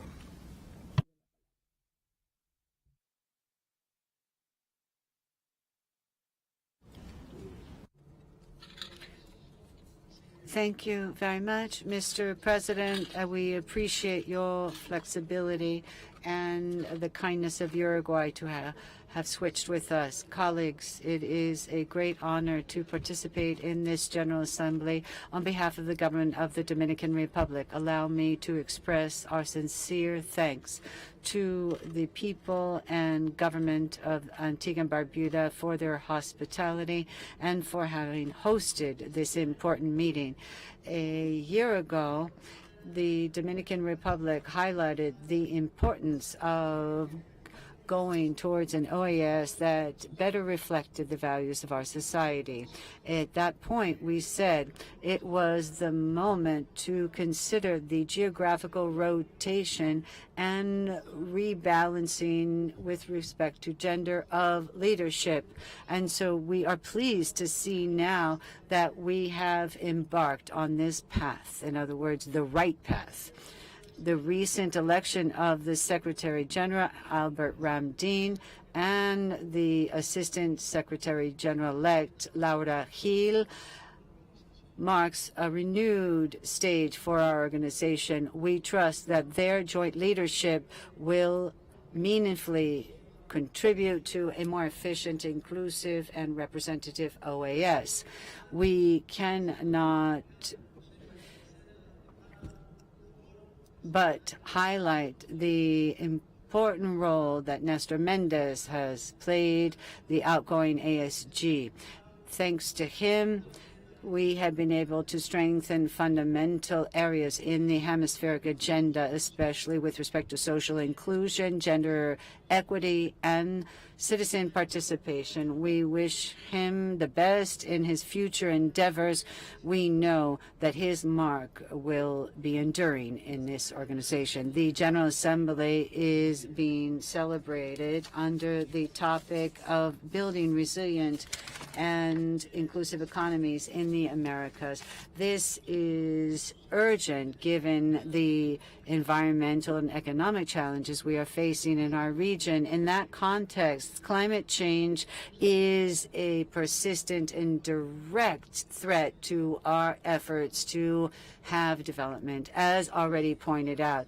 As a SIDS, the Dominican Republic is suffering from climate change, sea rise, the loss of biodiversity, extreme climate events, and one of the phenomena we have seen in recent years, sargassum, during the third conference of the UN on oceans that took place recently. Our President Luis Abinader alerted the UN that this is no longer a seasonal event, rather it is all year long. And he appealed to the international community to recognize the deleterious effects of sargassum. And so we reiterate the need, the urgent need to promote a hemispheric approach to deal with sargassum through technical and scientific and financial approach and using sustainable and innovative approaches. In that regard, we must continue to work for a resolution at the General Assembly of the United Nations and a regional action plan that will declare the regional crisis that entails sargassum. Mr. President, there is a particular situation which compels our region to act, which is the crisis in Haiti. The prolonged institutional, political, and humanitarian instability is a serious threat for the inter-American community. We therefore support the mechanisms established by the United Nations to support the Haitian process, the integrated office in Haiti, BNU, the sanctions, the multilateral support mission. We believe it is positive that the Secretary General of the United Nations would like to establish a UN mission that will allow the international community to provide more efficacious and sustained help through a hybrid modality and with financial resources. It is urgent that the OAS join these efforts as a political body that can facilitate hemispheric dialogue and promoting alignment with these mechanisms. Haiti needs specific and sustained responses, and our region cannot be indifferent, as so many speakers have noted today. Mr. President, in parallel to these challenges, security continues to be one of the main challenges for our societies. The region is facing new kinds of violence, transnational organized crime, and threats that are crossing borders. So we must have cooperation with modern approaches where people are at the center. The Dominican Republic believes that this issue is one of its highest priorities, and proof thereof is the leadership we have shown at, for example, meetings of ministers of public security, MISPA. The 8th meeting will take place in Santo Domingo this year, and we will focus on the reform and modernization of police as a key instrument to improve citizen security with social participation. We would also like to refer to the upcoming Summit of the Americas that our country will host in December of this year in Punta Cana. As the chair of the summit's process, we have been pushing for a multidimensional security approach that includes energy and water, food security. We think that using this integrated vision will allow us to find points of convergence to move forward as a region to be more sustainable and inclusive. The participation of the private sector, as noted previously, is key. The CEO or Business Forum will receive special attention on behalf of or on the part of my government, and the Youth Forum, Civil Society Forum will give diversity to the dialogue of heads of state at the Summit of the Americas. Mr. President, the history of our region shows that the most important transformations have emerged when we have acted together with a renewed leadership and a clear common agenda. We have the opportunity to promote a new stage at the OAS. It is time to act now. Thank you. Muchas gracias, señor. Thank you very much, Foreign Minister. Offer the floor to our host country, Antigua and Barbuda. Thank you very much, Mr. Chairman. Mr. Chairman, my delegation will not make a political statement here. Antigua and Barbuda's national position on the challenges facing our hemisphere and this organization has already been expressed clearly and at length by our Prime Minister Gaston Brown at last night's opening ceremony. Further, in our contributions to the dialogues with civil society and observer states, we also made clear our belief that the Hemisphere requires more cooperation, not less. Therefore, we will focus now our remarks on the Organization of the American States as an institution, its role, its responsibilities, and the need for it to function effectively in the interest of all the peoples of the Americas.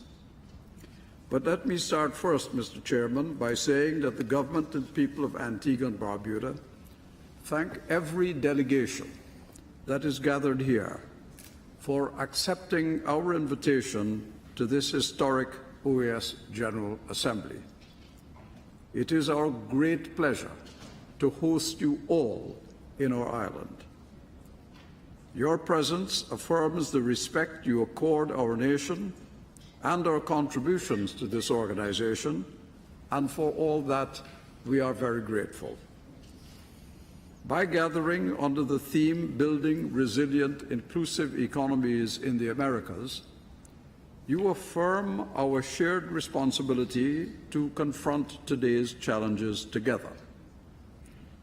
We accepted the honor and the risk of hosting this assembly during the hurricane season because climate change is a daily reality for small island states. We knew that it was a possibility that we could face a hurricane even as I speak now. We are thankful that that has not happened, but we stress that it is a matter of luck, not of science. The science says that we are prone to hurricanes now because of the effects of climate change. Rising seas, stronger storms, dying reefs, and shifting rain patterns undermine our tourism, undermine our agriculture, undermine our fisheries at home, and signal broader threats across the hemisphere. Droughts in the Andes, wildfires in North America, floods in the southern cone. No nation is spared.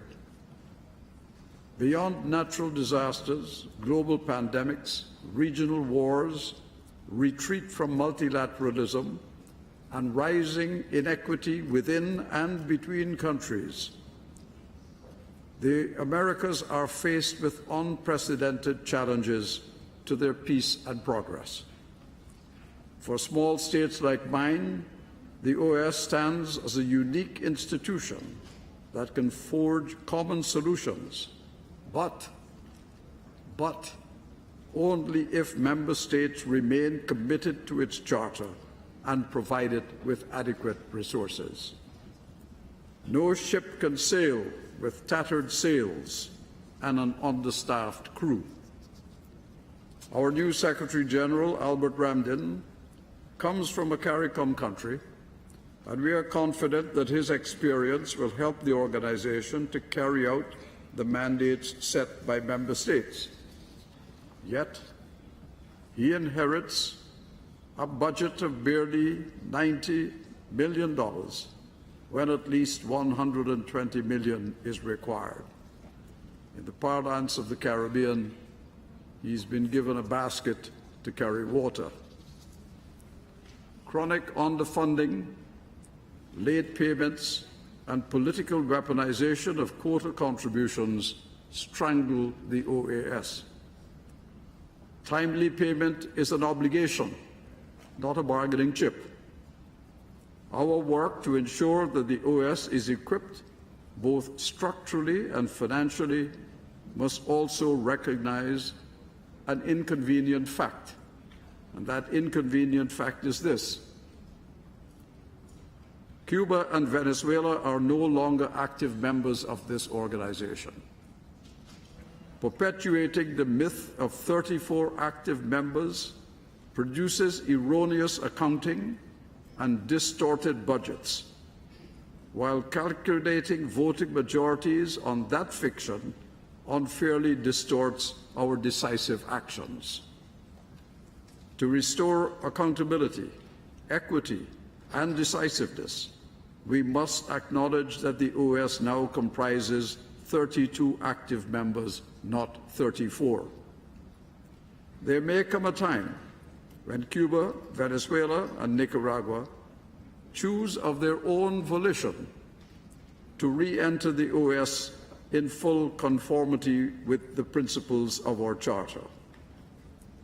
When that day arrives, we should be ready to welcome them. But until then, we must not let political contrivance distort our voting or corrupt our financial accounting. Antigua and Barbuda proposes 3 steps.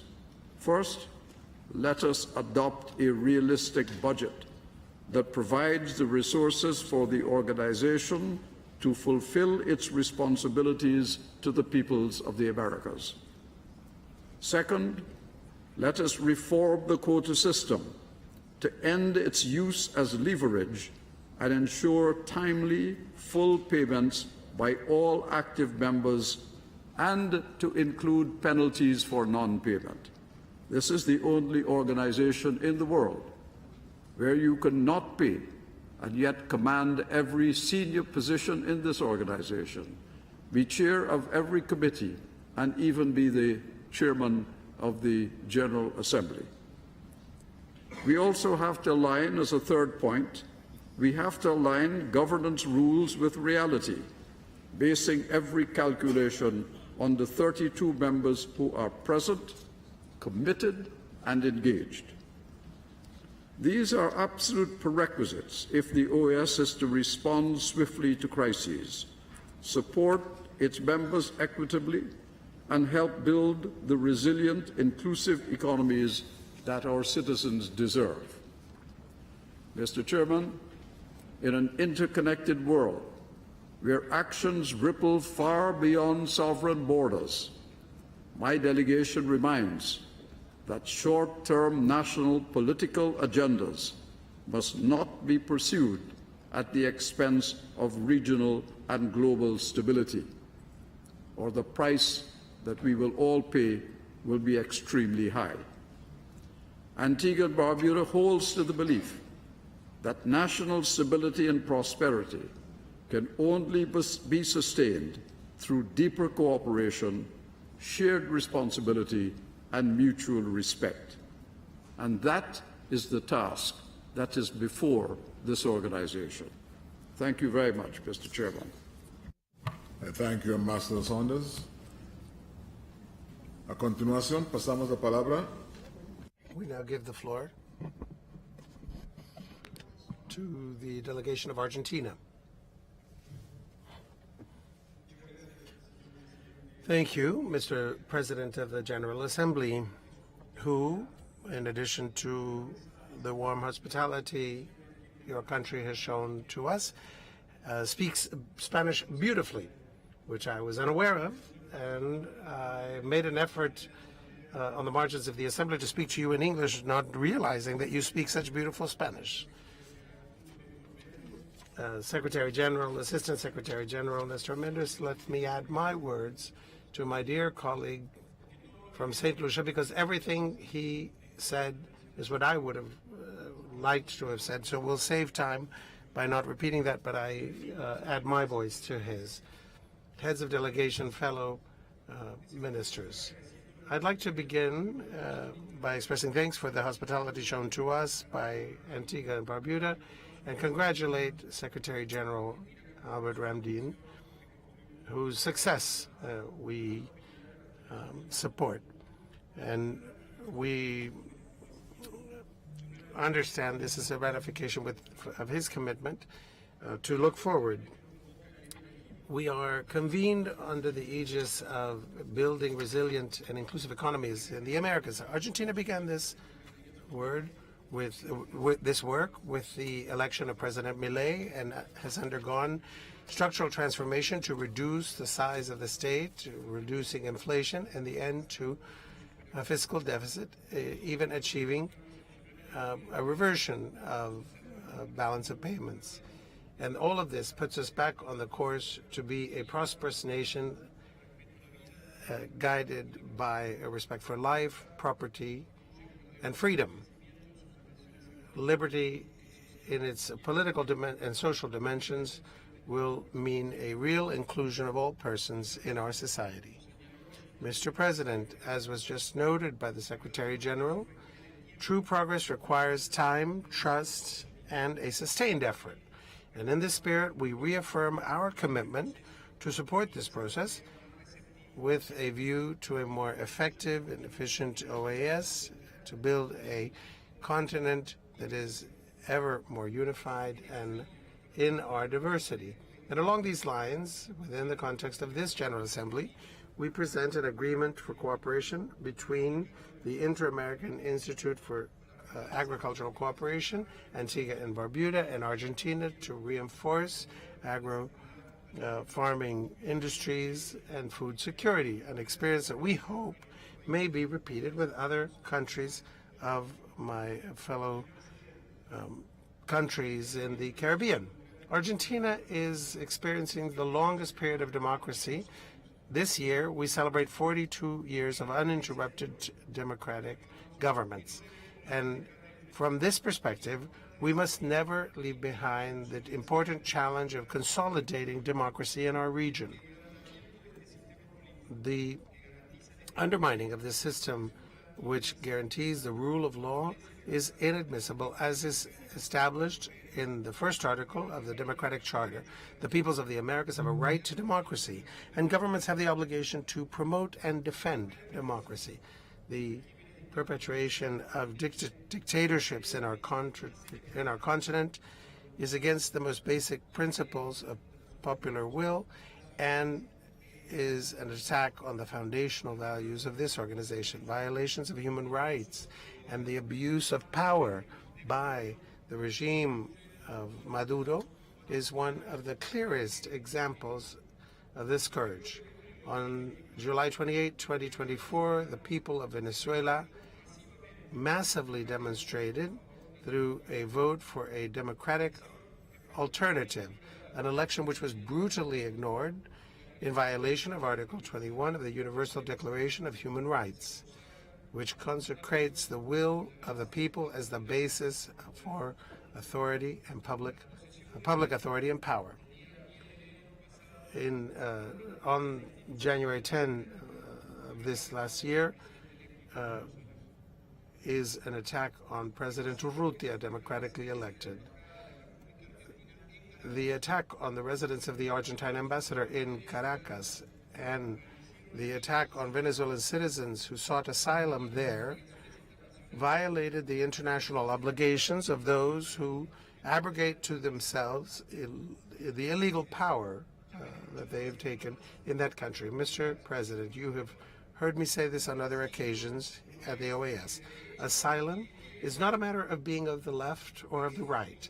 Asylum is a humanitarian institution which has saved the lives of political leaders, social leaders, and intellectuals of very different political stripes within the framework of the inter-American system. And for this reason, we must not and may not look aside when faced with these attitudes.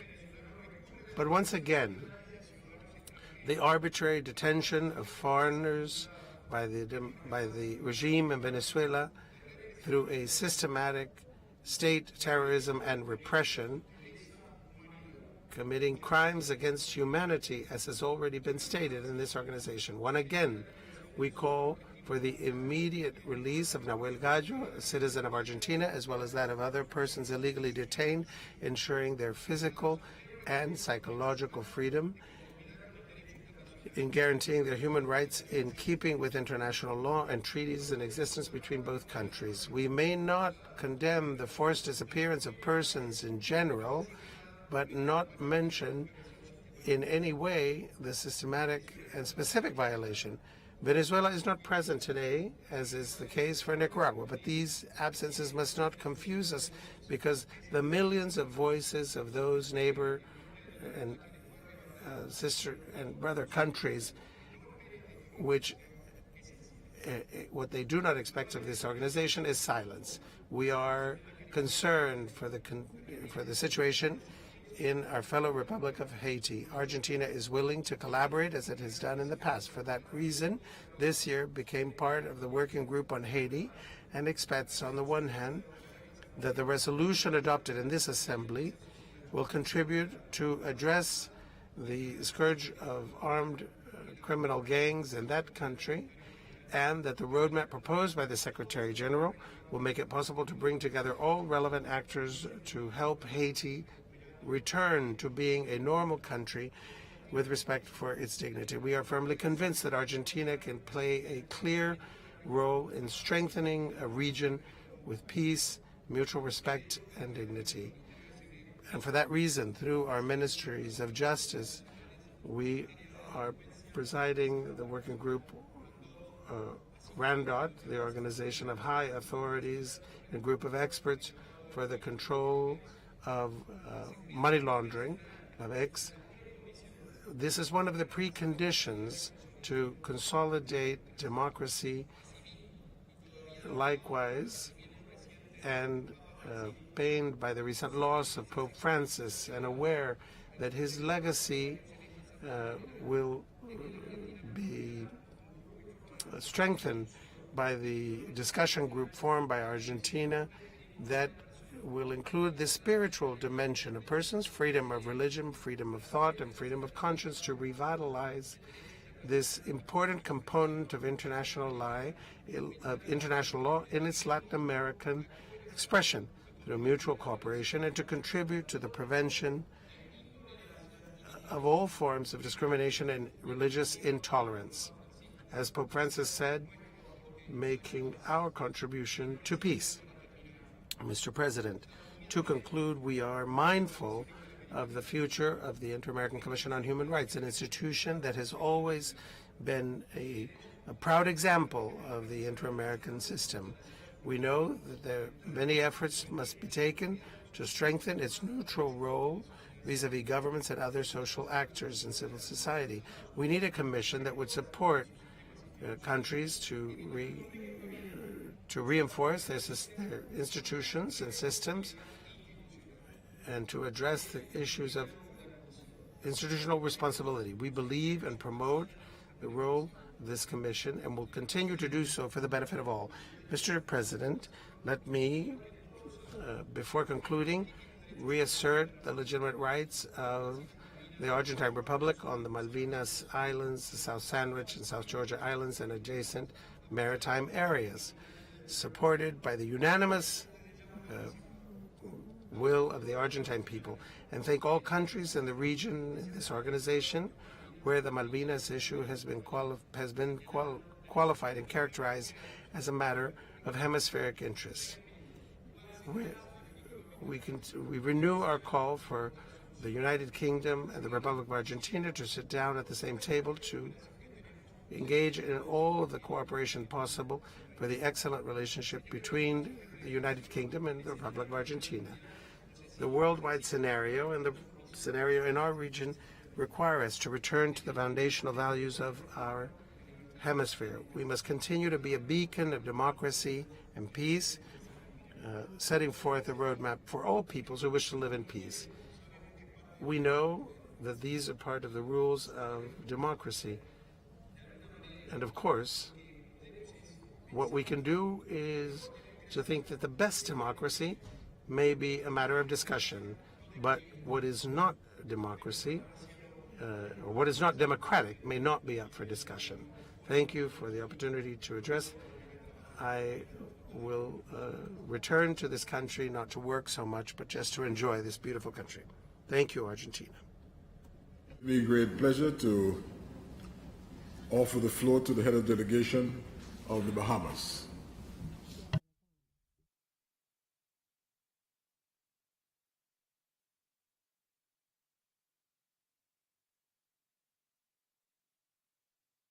All right, so good afternoon, Mr. President, Mr. Chair. It's great to be in Antigua. I've had the advantage of listening to the remarks of the distinguished Secretary General, Albert Ramdin, and the Honorable Prime Minister of Antigua, my good friend Gaston Brown, at last night's opening. And so I want to adopt those remarks as if they were delivered by the Bahamas. The points delivered last night summarized, in our view, exactly where we are today. I repeat what I've said many times within the past year on behalf of our country. In the face of attempts at the deconstruction of the pre-existing post-World War II order, that this is not in the best interest of world peace. As a small island developing state, we continue to believe in multilateralism, the old-time religion. We believe that the construct of countries respecting sovereign rights within defined territories and respect for the rule of law domestically and in international fora is the best way to maintain world peace and stability. In addition, we believe that the Universal Declaration of Human Rights, to which all members of the United Nations subscribe, declares that all people in the world have the right to leave their country and to return to their country. The corollary to this must be that you have a right to enter another country so long as you subscribe to the laws of that country, which laws should not be discriminatory or applied in a discriminatory manner, and so long as the individual is not a security threat. The obligation to to allow in others descends in particular on those countries that have voluntarily invited international organizations to host their headquarters in those countries. Representatives of those countries coming to those organizations should not face ideologically based decisions about their ability to represent their countries in those forums. We hope to bring these values to the OAS, an organization we believe in, and we have a candidate to show you our support for this organization. Her name is Marion Bethel. She's here. I hope we get the support of all member states for her election to the Commission on Human Rights. A good candidate, an excellent candidate, and we urge your support for her and her fight for human dignity for all.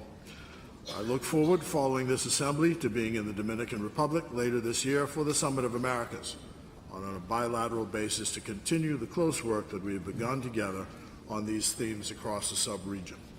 And I want to add this, seeing that we were challenged this morning about a review which is taking place about continued participation in this body.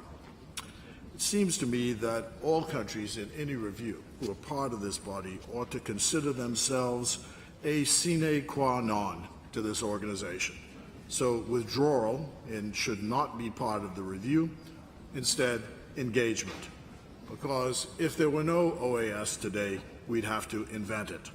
One only has to look at the collapse of the League of Nations in the early 20th century and having to invent the United Nations several decades later. So I leave that there. Along with other members of CARICOM, the Bahamas remains committed to help the people of Haiti. It has to be a Haitian-led solution, and I've said many times, do not think that we can solve the problems of Haiti. Haiti must solve its problems. We can support their fight for justice, equality, for good governance, but we cannot resolve the problem for them. While the Bahamas' contributions to climate change, to the climate change crisis, are negligible, we are doing our part to meet collective commitments around decarbonization, to seek to mitigate its worst impacts, and to contribute to regional and global solutions. Our Prime Minister has charged us in the Foreign Ministry of the Bahamas that climate change is the #1 foreign policy issue for our country. While the existing international finance architecture is overdue for reform, climate finance remains too inaccessible, particularly for countries that are the most vulnerable and are on the front line of the crisis. For example, half the current debt stock of the Bahamas is derived from borrowing to finance response and recovery to climate-fueled storms. In an effort to meet some of its own needs, the Bahamas has embarked on innovative debt-for-nature swap arrangements, is building a blue carbon credits regime, and has developed the Bahamas Sustainable Investment Program, all of which we believe can serve as models for others in the region. So the Bahamas believes that we are at a decisive moment on our collective quest to build resilient and inclusive economies across this hemisphere. As is the case with the climate crisis, shutting our eyes to the problems we face or changing the nomenclature we deem politically correct will not change reality. The only thing that will matter in the final analysis is the work we do to impact the lived and living realities of our citizens. the live and living realities of our citizens, particularly the most vulnerable amongst us.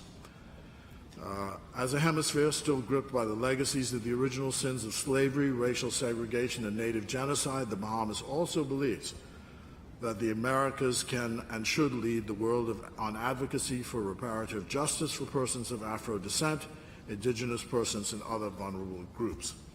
We stand ready to work with our Secretary General Ramdin and colleague member states as we partner to address the hemisphere's most pressing issues and build an OAS that is up to the challenge of our times. Now more than ever, we need the OAS. Thank you. Thank you, Bahamas.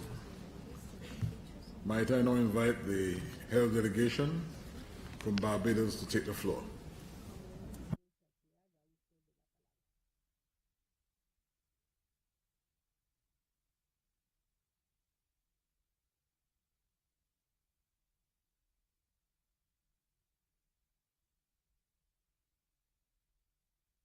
Mr. Chairman, Honorable Chet Green, Minister of Foreign Affairs of Antigua and Barbuda,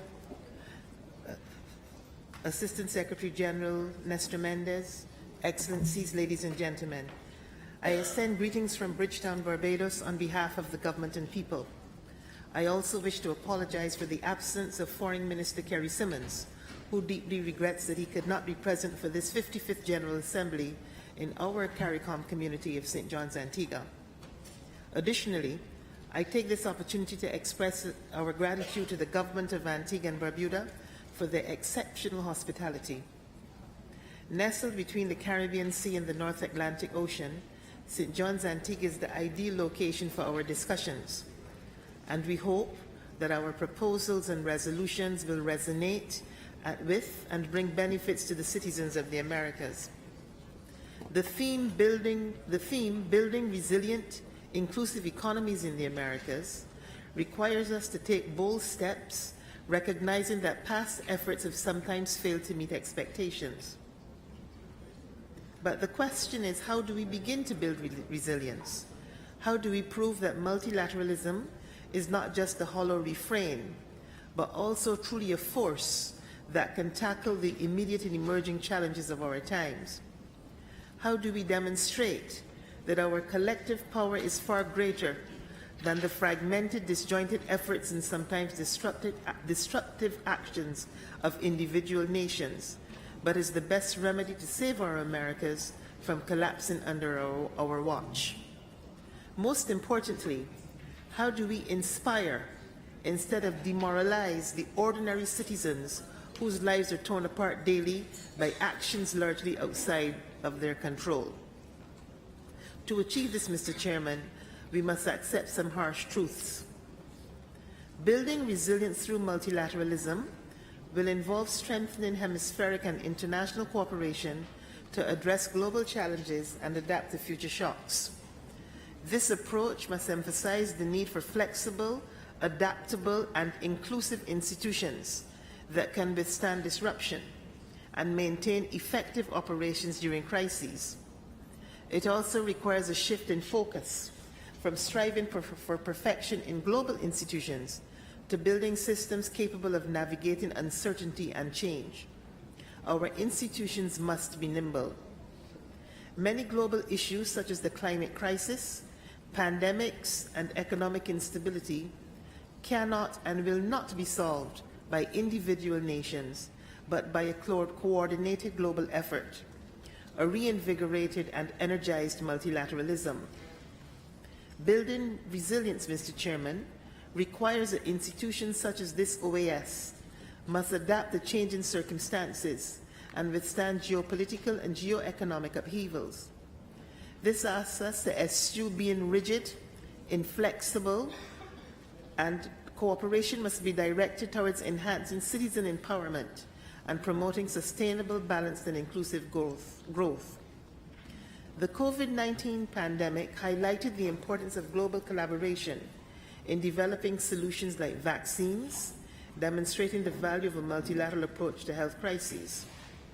Reliable data and transparency are crucial for identifying and addressing emerging risks and building confidence in multilateral actions. Developing countries face significant challenges when attempting to build a resilient and inclusive economy. And inclusivity should involve citizens creating environments through their economic activities that support both personal and corporate initiatives, thereby rewarding their innovation. For small island developing states and low-lying coastal states like Barbados, this is a harsh reality. Countries like Barbados and many OAS member states must confront prohibitively high borrowing costs, significantly reduce development assistance, and often become the unintended collateral damage of global trade wars and global economic shifts. The results siphon public investments away from building climate-resilient infrastructure, education and health systems, social protection, as well as clean energy transitions. Many of us know very well that it is imperative that our economic and financial affairs must be ordered not only to satisfy our domestic economic objectives, but often must be directed towards the use of austerity as a policy, invoking what the father of my nation, the late Errol Barrow, noted in 1974 as the confraternity of pain deprivation. We must acknowledge that any action undertaken must enlighten the hopes and aspirations of our people. And it is within this context that we look forward to the discussions within the framework of the Summit of the Americas in the Dominican Republic. Mr. President, if you will permit me, I will reflect on a few areas that may help guide us towards growth, instability, and development. First, there must be sustained investment in the development of social capital to create the skills, human capital, and institutional capabilities that constitute the critical resources that have been most depended upon to spur our national development. Second, the pursuit of sound and carefully balanced macroeconomic policies anchored in climate resilience is at the core of these. Vital is the keeping of energy prices, interest rates, and inflation as low as possible. Third, the pursuit of strategies to create dynamic enterprise culture. It is a culture that facilitates the creation of new enterprises and the expansion of existing ones through incentives and other supports that stimulate creativity. Fourth, promotion of inclusion, not as a slogan, but as a strategy, ensuring that women, youth, migrants, persons with disabilities, and other minorities have equal access to opportunities, decision-making, and resources. It means reforming systems that perpetuate inequality, whether in finance, education, or governance. Investing in the education and training of young people is vital for building a resilient future, providing them with the skills and knowledge to navigate a complex world. And fifth and finally, an acute recognition that we rely on open rather than closed systems in ordering our economic and social affairs, and that multilateralism must be a choice and not an urgent necessity. These problems are complex, global, and too connected to be addressed through isolated efforts or ad hoc actions. And regardless of ideological, political, social systems, geographic location, GDP, wealth, might, or geopolitical influence, our challenges are deeply intertwined. A few words, Mr. Chairman, about our sister nation of Haiti. The Prime Minister of Barbados, Honorable Mia Amor Motley, in her capacity as chair of the Caribbean community, continues to express her deep concern about the situation in Haiti, particularly the ongoing security situation, the political instability, and humanitarian crisis. Barbados maintains its support for the multinational security support system led by Kenya and supported by CARICOM to help the Haitian government restore peace and stability. However, Mr. Chairman, a focus on security alone is insufficient, and the OAS must play a role in ensuring a long-term development plan for Haiti that will address the root causes of instability, including poverty, lack of access to basic rights, and lack of proper governance. The CARICOM community has called on the international community, including the United Nations and the OAS, to provide necessary support to the Haitian authorities to address the crisis. And it is important, Mr. Chairman, that within the framework of the Organization of the American States, we continue to advocate for increased financial and humanitarian assistance to Haiti. Mr. Chairman, let me thank you by joining member states who have welcomed Secretary General Ramdin, and also I wish to extend the gratitude of my delegation and my own personal gratitude to Assistant Secretary General Mendez, my former comrade in arms, and the rest of his team for their service to the Organization of American States and to the community of the Americas. Mr. Chairman, I thank you. Thank you, Barbados. I now invite the head of delegation of Belize to take the floor. Thank you, Mr. President. Excellencies, ladies and gentlemen, it is a pleasure to participate in this 55th regular session of the General Assembly of the Organization of American States here in beautiful St. John's.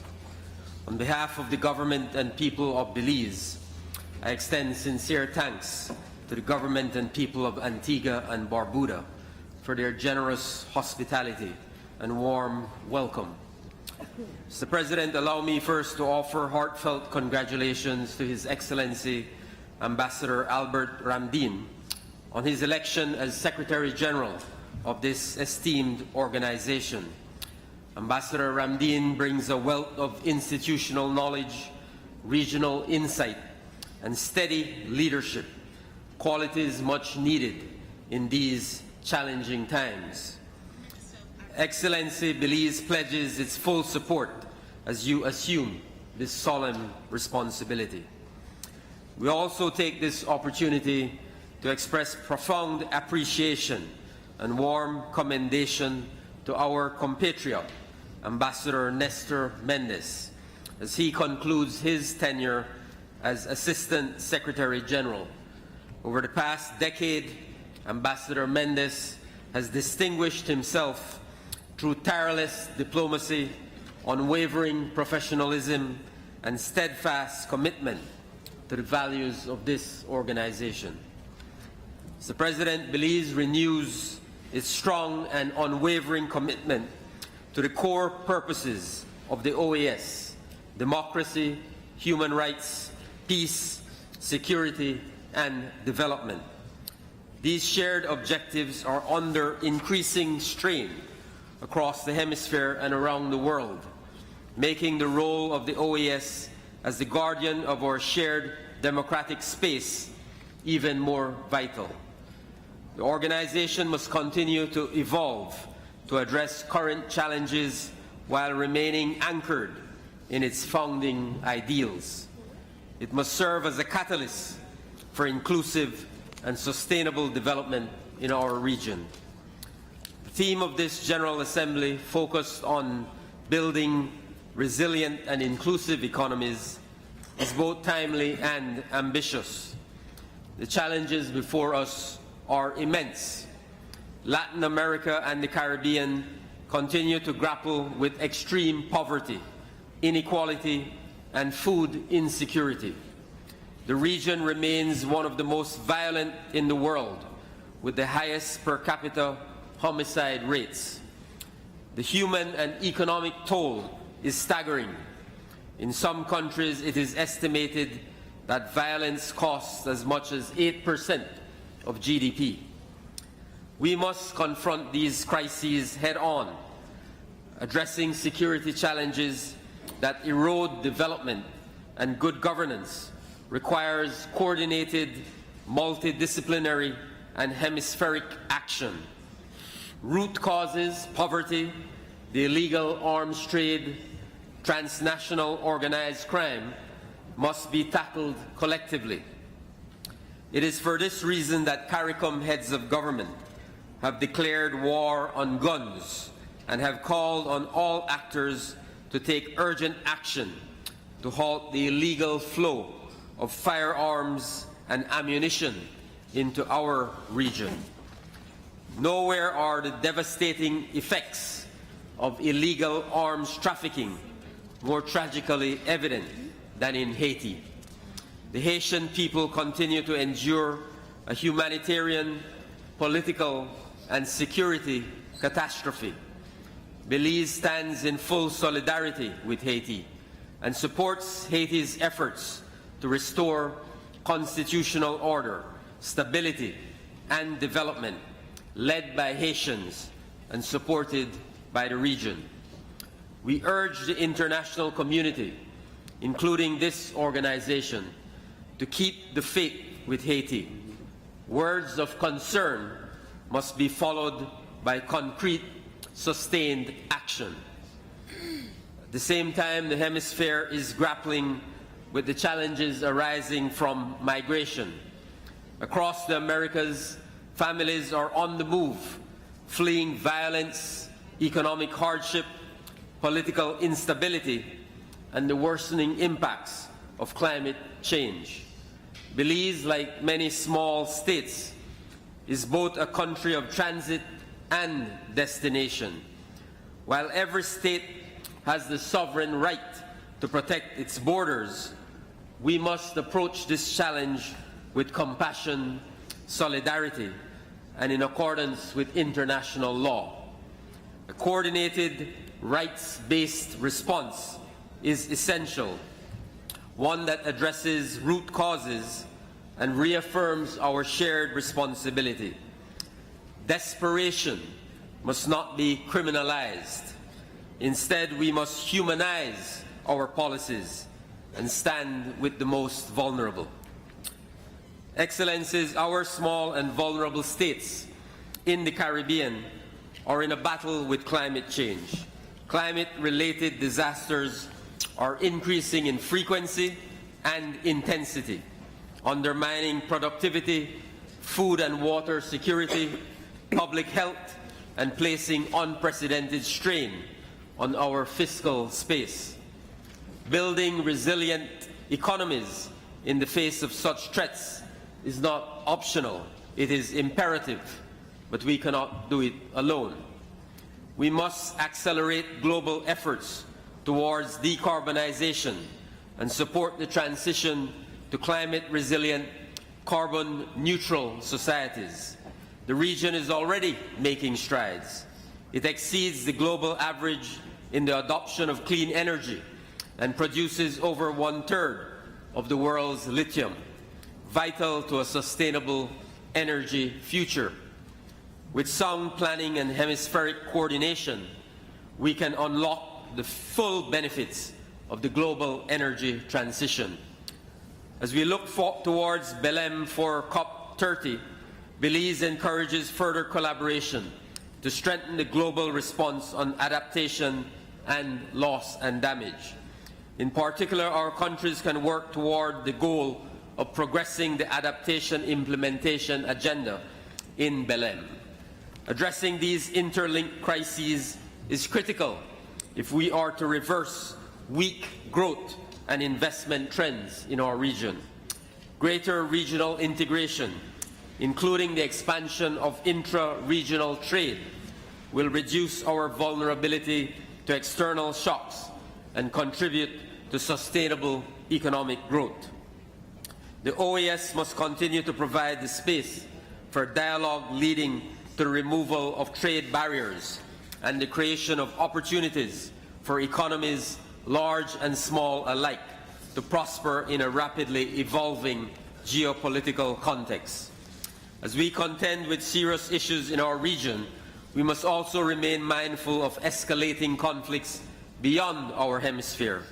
The war in Europe and the wars in the Middle East continue to claim innocent lives and threaten global stability. We are deeply concerned about wider international involvement. Belize, a peaceful nation, reiterates its call for an immediate end to violence and the pursuit of diplomacy, dialogue, and adherence to international law. We believe that the peoples of all states deserve to live in peace, security, dignity, and freedom. Across the world and here in our hemisphere, threats to democracy are growing. Across the region, we have seen attempts to erode democratic institutions, silence independent media, and restrict civil society.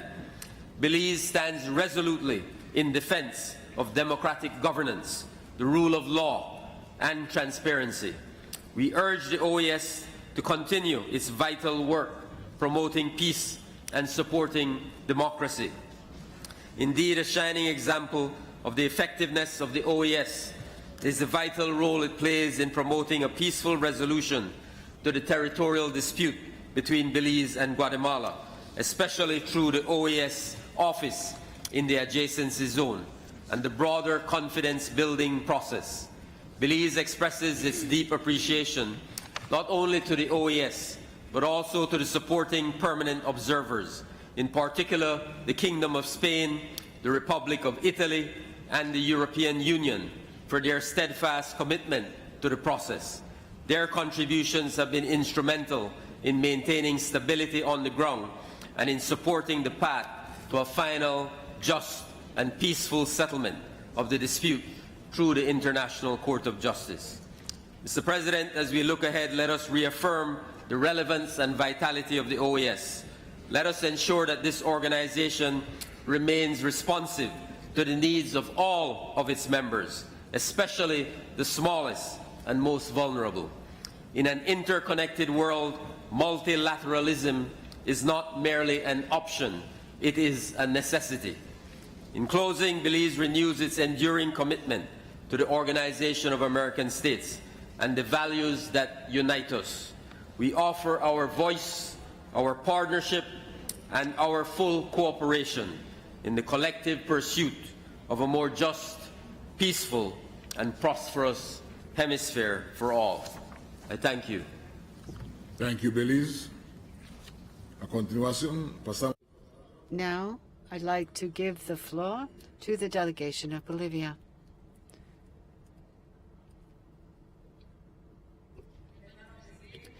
Brother President and Foreign Minister of Antigua and Barbuda, we greet the Secretary General of the Organization of American States, Albert Ramdin. We greet our ministers of foreign affairs, vice ministers, heads of delegations, ambassadors, and all of those who are participating in this event. I want to thank the government and the people of Antigua and Barbuda for their warm hospitality and for their organizational skills, which have made it possible to have the 55th General Assembly of the OAS on this marvelous island. And on behalf of our President Luis Arce Catacora, we extend our greetings. And we believe this is a new institutional stage at our organization under the guidance of our brother Albert Ramdin as Secretary General. We desire him great success, and we hope he can undertake efforts to strengthen the OAS as a space for dialogue and multilateralism. This year is very important for my country because we are celebrating the bicentennial of our independence. This historical landmark revives our memory of the heroism of our native peoples, our campesinos, who were committed, and we want to pay homage to them in the framework of democracy. We thank all states for their support of the resolution which recognizes Bolivia's bicentennial. This is a specific manifestation of the fraternity that we find at this forum, the OAS. Nevertheless, this anniversary also coincides with a difficult moment for our people. We have seen an escalation of political tensions and violence, which is undermining the electoral process, which is going to take place on August 16th. This undermines our institutional stability, as well as the right of the Bolivian people to exercise their free, sovereign, and direct right to define their destiny. Given this situation, I want to reaffirm the will of our national government to protect the rights of the Bolivian people and to guarantee free, peaceful elections in the deadlines already provided for. And as part of our commitment to transparency and legality, we hope to have the technical assistance of the Electoral Observation Mission of the OAS to contribute to the confidence of our citizens in the electoral process and to ensure that political will is respected. We do not want to live again through 2019. We urge the international community and regional organizations who are meeting here today to support us with solidarity at this crucial time for Bolivia. We need to strengthen our channels of dialogue with respect for human rights and also upholding our institutional framework to resolve conflicts peacefully. Brothers and sisters, we believe that it is timely that we are discussing the topic of this General Assembly, building resilient and inclusive economies in the Americas. In Bolivia, we consider that by promoting sustainable, inclusive, and productive structures aimed at living well are essential for economic growth. And this way we leave no one behind. We need to focus on a transformative recovery of women, young people, indigenous peoples, Afro-descendants, so that they can find their place with dignity and lead the nations of the Americas and the Caribbean. To accomplish these goals, we must have international cooperation as a tool of solidarity. It is also imperative to have South-South cooperation. It is a mechanism to bolster capacities and to mobilize resources and promote situations that are adapted to national, regional, and world realities. We must have a roadmap to have coordinated solutions that enable us to tackle current challenges. To this end, we need peace, respect, balance, which regrettably is ever more distant every day. Pursuant to the foregoing, I would like to reiterate once again the historical claim of the plurinational state of Bolivia and of most member states of this organization to put an end to the economic, trade, and financial blockade that has been imposed on the sister Republic of Cuba, one of the countries that has stood in solidarity with Bolivia and other countries. This position undermines international law and affects fundamental freedoms and contravenes the principles of this organization. Likewise, we demand that there be a ceasing of unilateral coercive measures that undermine human rights of peoples. At the same time, we make an urgent appeal to redouble regional efforts and international efforts to have effective solutions extended to our sisters and brothers, in Haiti. We lift our voices to demand justice for the Palestinian people who have the right to live in peace and on their own lands. We cannot continue to see daily women and children, innocent elderly people dying, not just from bullets, but from hunger, from cold, because they don't have medicines. How can we continue to look at this dark chapter? Our children will tell us and throw in our faces that we did nothing against this. Violence cannot be the path to resolve conflicts. We must have dialogue. It must be peaceful and respectful. We need peace, sustainable peace in the world. And in this context, allow me to briefly speak about an issue which, due to its nature, has been addressed for decades in the Organization of American States, and I am referring to the maritime demands of Bolivia. Our country desires to have the best relationship possible with the sister republic of Chile. And we have been building that relationship throughout the years. We are neighbors with a long common history because of shared needs, and I heartfeltly say we want to find a definitive solution to the differendum about our maritime claim.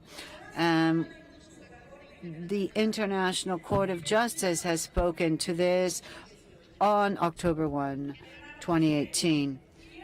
Brother President, we want to extend our fraternal greetings of the Oriental Republic of Uruguay as they are celebrating their bicentennial in August as well.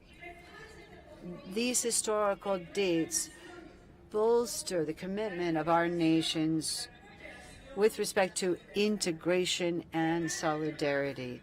Brothers and sisters in Bolivia, we again hope that this will be a place where we can build bridges, where we can come together in our destinies, where we can give fruits to a world that is hopeful for future generations. We can build a hemisphere where democracy exists. It's a way of life in diversity, where we can ensure the dignity of our peoples, where that is our north, where no one is left behind. Thank you very much. Muchas gracias, Bolivia. Thank you, Bolivia. I am now pleased to offer the floor to the head of delegation for Brazil. Senhor Presidente. Mr. President, Secretary General, and Assistant Secretary General, ministers and heads of delegations, ladies and gentlemen, on behalf of the Brazilian government, I would like to express our gratitude to the government of the people of Antigua and Barbuda for hosting this meeting and welcoming us so well to their country. The theme of this assembly, building resilient and inclusive economies in the Americas, could not be more relevant. In the face of current challenges, it is urgent that we work together for sustainable development with social inclusion and for the well-being of our peoples. Without overcoming hunger and poverty, without guaranteeing decent living conditions for the peoples of our countries, and without combating inequality and exclusion, there can be no true development nor a solid democracy. And in this spirit, during Brazil's presidency of the Permanent Council in the second quarter, we promoted a joint session with the Inter-American Council for Integral Development to address the issues of social protection. On that occasion, we discussed the importance of the Global Alliance Against Hunger and Poverty, an initiative that we launched during our presidency of the G20 in 2024. and I invite member states that have not yet done so to join. I must also mention the opportunity we have at COP30 in Berlin to build together a concrete and effective response to the climate emergency. As President Lula has said, denying the climate crisis will not make it go away. So we need to deepen international cooperation to face this significant challenge. We need ever more resources for climate change adaptation and mitigation. But we also need new sources of financing to implement projects that provide quality jobs and enable a technological leap toward a low-carbon economy and greater social inclusion. Through its work in its 4 pillars, the OAS can and must contribute to these goals. Our region faces significant challenges. Political radicalization, the growth of disinformation exacerbate divisions and reduce the spaces and opportunities for dialogue. Environmental disasters multiply. The scourge of hunger still haunts us. Drug trafficking poses challenges to our institutional stability. Multilateralism, which should act to ease tensions and promote the search for common solutions, has been devalued as an environment for collective construction. International law, which should establish minimum standards for action in the global sphere, has often been ignored. Without shared rules and effective dialogue, this challenge becomes even greater today. And in this context, the OAS is necessary. Our organization can contribute to the search for effective solutions to common problems. But to do so, we need a more effective organization that knows how to respond to the interests of all countries, generating convergence. Today, we are beginning a new chapter in the history of the organization, now led by Secretary General Albert Randin. I have no doubt that his leadership will be fundamental to strengthening the capacities of the OAS. Let me assure you, Mr. Secretary General, of Brazil's commitment to supporting you in your efforts to improve this organization. Brazil shares your view that it is essential for the organization to be able to promote dialogue and the search for consensus, and that for this, an agile and efficient structure is necessary. We need an OAS that adopts modern working methods, ensuring inclusive and legitimate decision-making processes. An OAS that is financially sustainable and, above all, delivers results with transparency and accountability.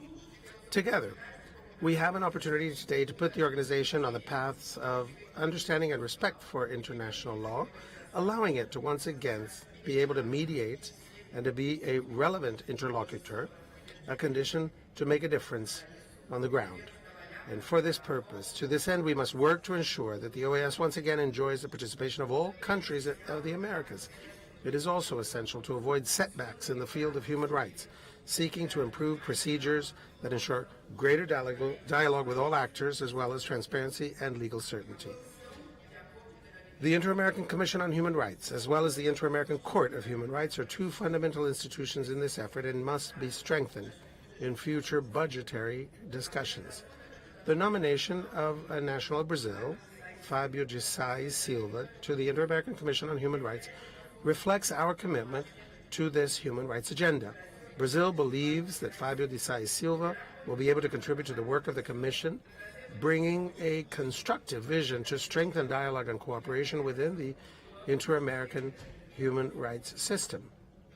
Nor can we neglect the agenda for comprehensive dialogue and development, which is fundamental for building resilience and eliminating extreme poverty and inequality, including gender inequality. The pursuit of equity and gender equality is fundamental for building more just, inclusive, and prosperous societies that respect and value the full diversity of women's situations and conditions. I would not be able to conclude these remarks without mentioning the urgent need for joint efforts to stabilize and develop Haiti. Brazil has always been committed to finding solutions to the crisis in Haiti and will continue to cooperate with that country to overcome these challenges.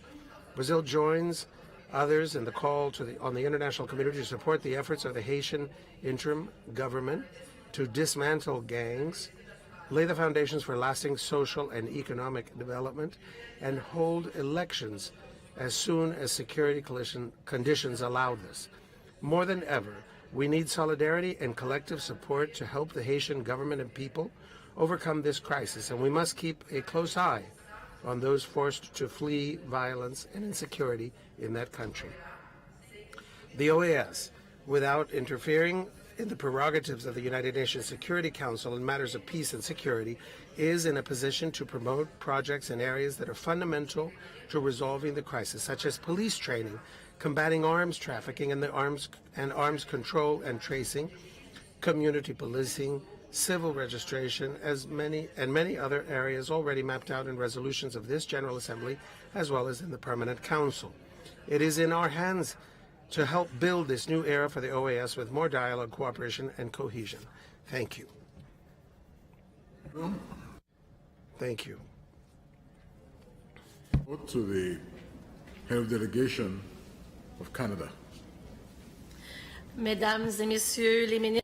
Ladies and gentlemen, Ministers of Foreign Affairs, Mr. Secretary General Ramdin, and Assistant Secretary General Mendez, dear colleagues, let me begin by expressing the thanks of the Government of Canada to the Government of Antigua and Barbuda for having hosted us at this General Assembly and for having so warmly welcomed us here in St. John's. We recognize your leadership and your hospitality.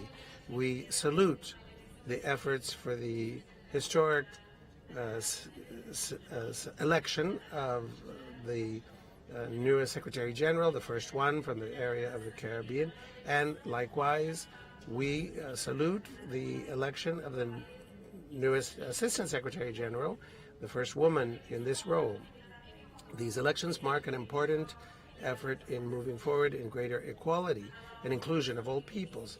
We are gathered here together, and we are joined by the values that reflect the four pillars of the Organization of American States: the rights of persons, democracy, multidimensional security, and sustainable development. We must build resilient and inclusive economies in the Americas, and this reflects the strong independence of each of these pillars. Canada believes that the challenges facing our region, the setbacks against democracy, the economic inequalities, and a democratic backsliding must be areas in which we must share our common determination and efforts. These are not issues that can be addressed individually. To achieve real progress, we must move forward on all four pillars in a concerted fashion. The OAS is still the cornerstone for the protection of the promotion of the rights of persons in our hemisphere. In the area of security, we are proud to have been a signatory nation for the Inter-American Commission on the Prevention and Sanction and Elimination of Violence Against Women, the Convention of Belém do Pará. This signature is proof of our commitment to addressing any kind of violence against girls and women. Efforts to oppose this leads Canada to lead the efforts to defend the dignity and the rights of visibility of all persons in their diversity. Canada aims to be a society that is both democratic and inclusive, and we underscore the importance of protecting the rights of free expression and freedom of assembly. In a number of areas in our region, these freedoms are under attack when members of civil society, journalists, or opposing political voices are attacked. It is democracy itself that is in danger. Canada is a fervent defender of the Inter-American Commission on Human Rights, and we believe that this will safeguard the rights, the human rights in our region. The independence and the expertise of the Commission are indispensable for the protection and promotion of human rights in our countries.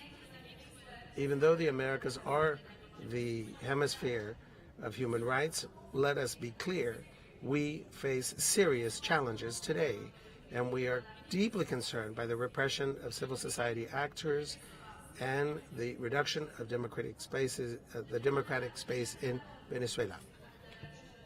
Together with our regional partners, we must support the Venezuelan people to regain their fundamental political and social rights. Canada is also concerned at the repressive measures, the judicial repression, arbitrary detentions, and a transnational repression in Nicaragua. Canada calls again for the immediate liberation of political prisoners in that country. In conclusion, we believe that the Inter-American Commission on Human Rights and the group of experts on Nicaragua establish a regime to understand these as crimes against humanity. These are obligations of an inter-American nature regarding human rights that continue to require. These are not an aspirational value, but they are basic to the building of resilient and inclusive societies and to maintaining democracy itself. About democracy. Democracy is the bedrock of stability, prosperity, and peace, but it is fragile and requires vigilance and accountability. Canada supports the OAS's vital role in strengthening democratic institutions and electoral processes. We have championed OAS electoral observation missions, building trust and supporting democratic transitions. But democracy is more than elections. It depends on independent institutions, a free press, rule of law, and vibrant civil society. It requires that all citizens, especially women, youth, indigenous peoples, and members of marginalized communities, have a voice in decisions that shape their lives. Canada will continue to advocate for these principles and stands with the people of Venezuela and Nicaragua as they peacefully reclaim their rights and democracies. Now let's talk or discuss multi-dimensional security. Security is not merely the absence of violence, but the presence of justice, opportunity, and effective governance. In Haiti, violence by criminal gangs has brought daily life to a standstill and threatens regional stability. Canada stands with the Haitian people, investing in the Haitian National Police and the multinational security support mission working toward restored security and Haitian-led transition. These efforts must go hand in hand with restoring civic space, ensuring justice, and supporting good governance in Haiti. Transnational organized crime, cyber threats, and disinformation undermine trust and fracture societies. The OAS and the 10th Summit of the Americas in the Dominican Republic have important roles in building a secure, sustainable, and prosperous hemisphere. Let us briefly address the serious issue of arbitrary detention in state-to-state relations. This practice undermines the rule of law and peaceful international relations and demands a coordinated, principled response.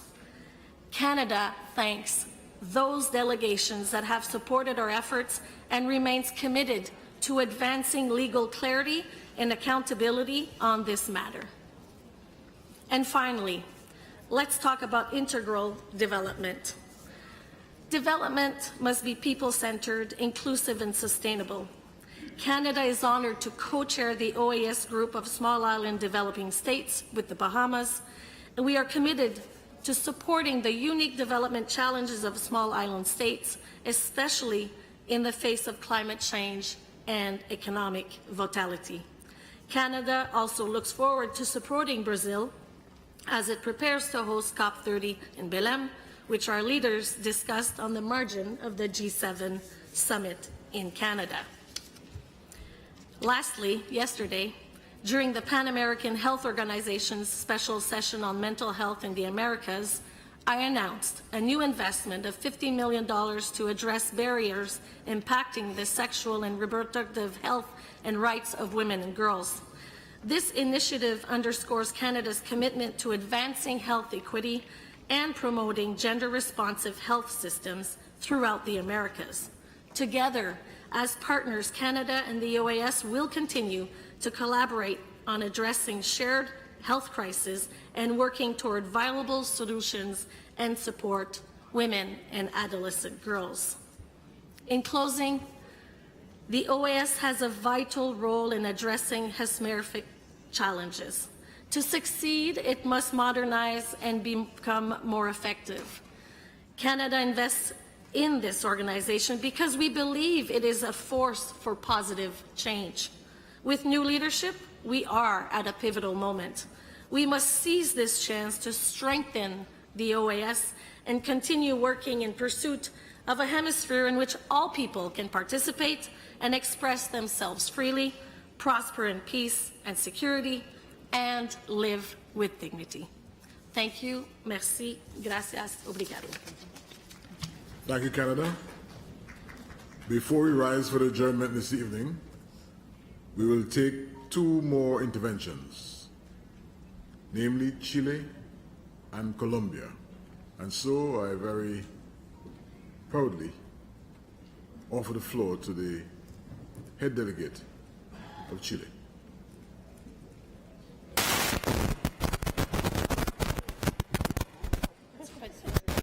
Ahí sí. Muy buenas tardes, ¿se escucha? ¿No? Can you hear me? I think so. Do you hear me? Ahora sí, ¿no? Ya. Gracias.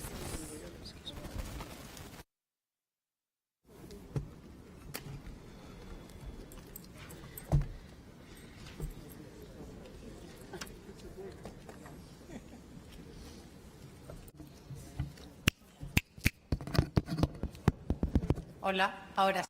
Can you hear me? I think the microphone is working now. I think we can move forward. Thank you very much. I wanted to begin our intervention by thanking Antigua and Barbuda, their authorities and their people for welcoming us so warmly. Although we've only seen the beach from very far away, we also would like to greet the new Secretary General and Albert Ramdin for his election, which opens new opportunities for our organization. And of course, we want to recognize and also congratulate the Assistant Secretary General-elect, Laura Gil. I want to reaffirm our commitment to multilateralism, and particularly with the Organization of American States. We share its principles and values, but we need to emphasize that it is not enough to believe in multilateralism or to support the existence of the OAS. Rather, we need to renew our commitment with actions that go beyond words. We are living through many challenges to multilateralism, more challenges than any that have existed since the Second World War. So we need to work harder so that multilateralism and the OAS survive. We want the OAS continue to be relevant for our people. Having said this, Mr. President, it is worthwhile to ask, what can we do to strengthen the OAS? Let's begin by the most basic. We need a well-financed and efficient organization. So our appeal is to respect the norms that we have laid out. That includes paying the quota of each state, which is in keeping with the size of each state's economy. We think that this is a starting point to go beyond this, both on the part of member states, on the part of Secretariat. We also need a restructuring that will begin as soon as this GA has concluded. For example, a new institutional framework in transparency. And so we believe that more information will allow for greater transparency. This is a great opportunity for member states and our peoples.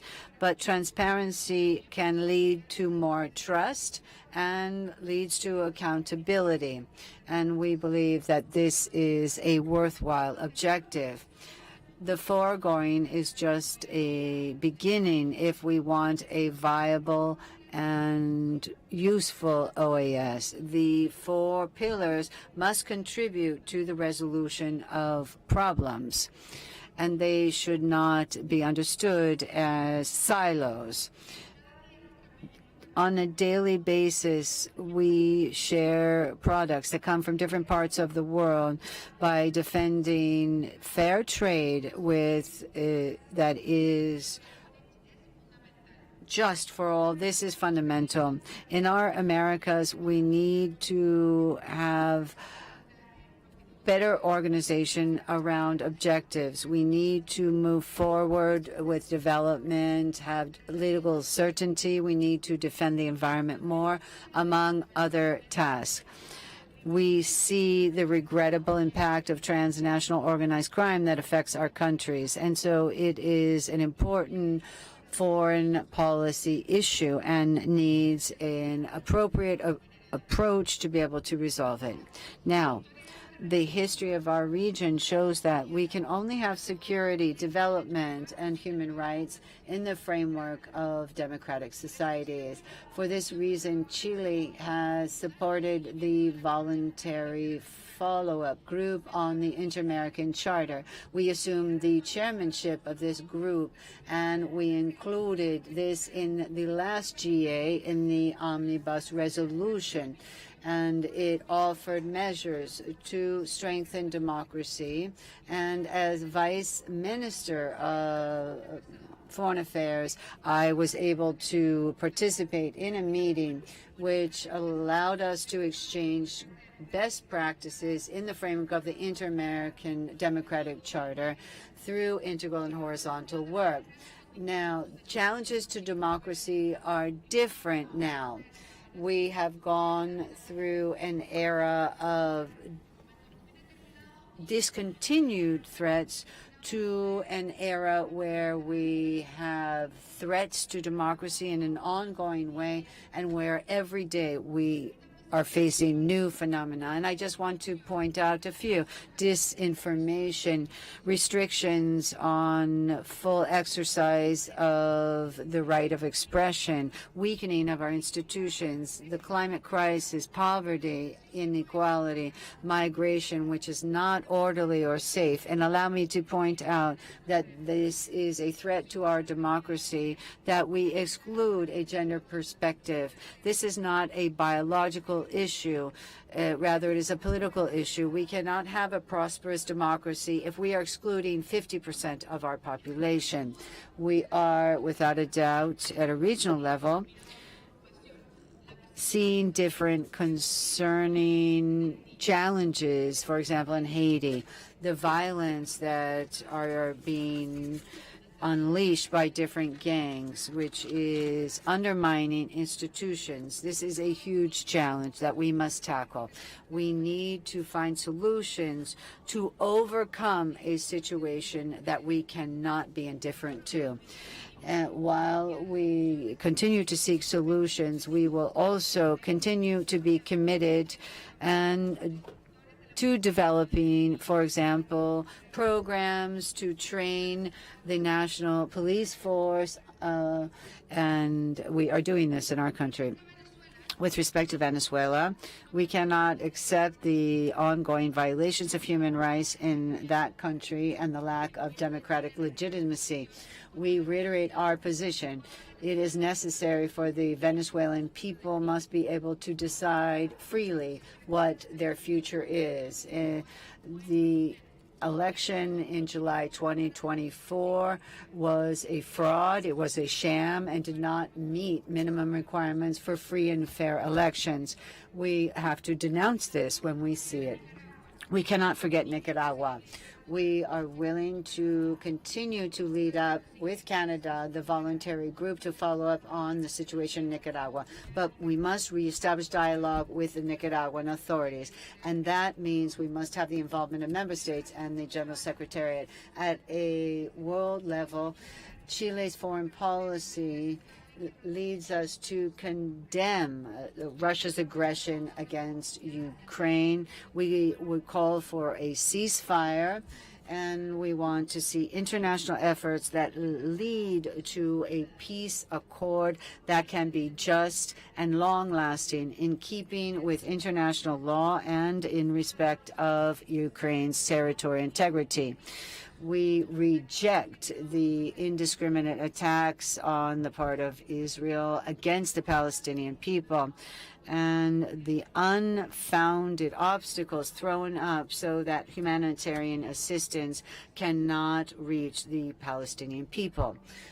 The international community should redouble efforts within the multilateral system to try to put an end to the strategy. We believe that a two-state solution within the borders recognized by international law is the only way to have sustainable peace. At the same time, the government of Chile expresses its concern with respect to the escalation of conflict between Israel and Iran, which has led to a very tense situation, or a more tense situation, in the Middle East. In this context, we condemn the attacks against the nuclear sites in Iran. We believe this destabilizes the international and Middle Eastern situation.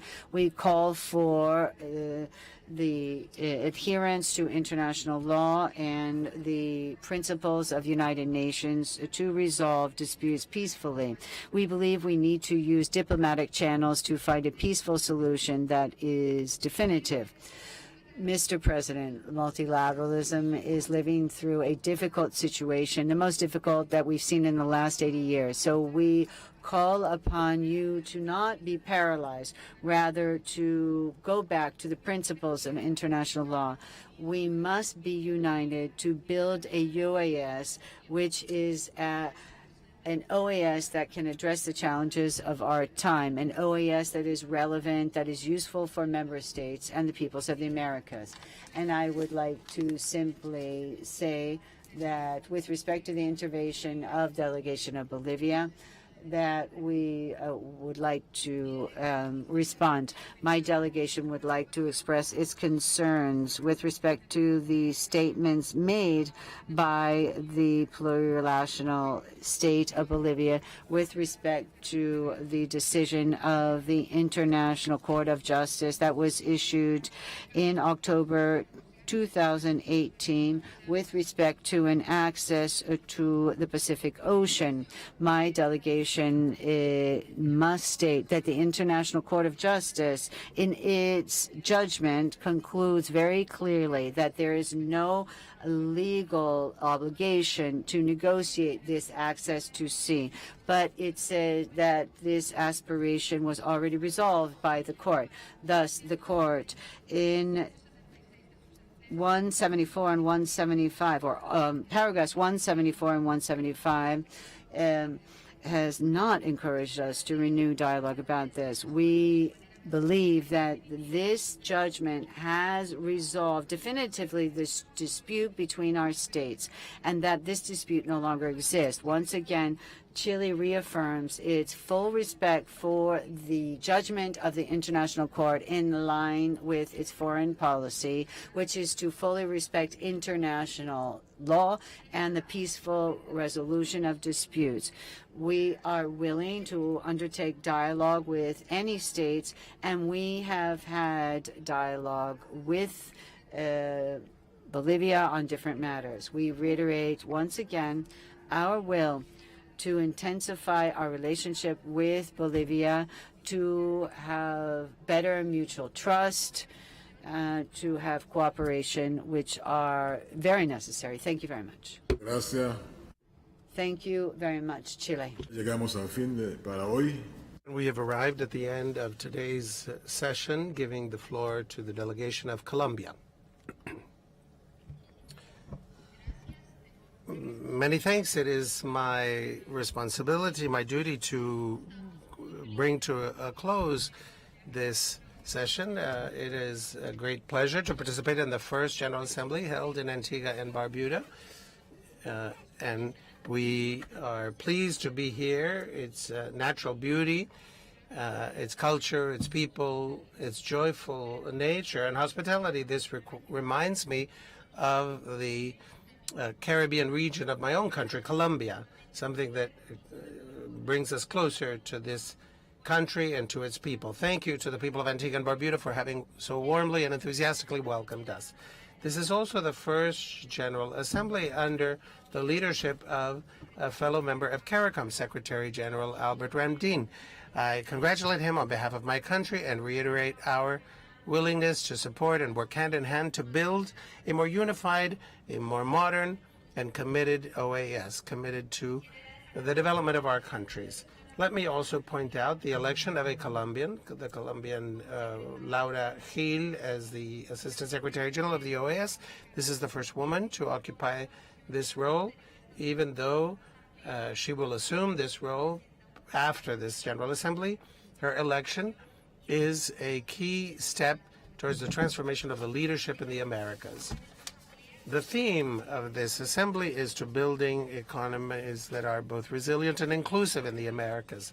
Resilience and inclusion are two concepts that address the structures that will undergird our future and require an essential component, and we want to add action as a third component.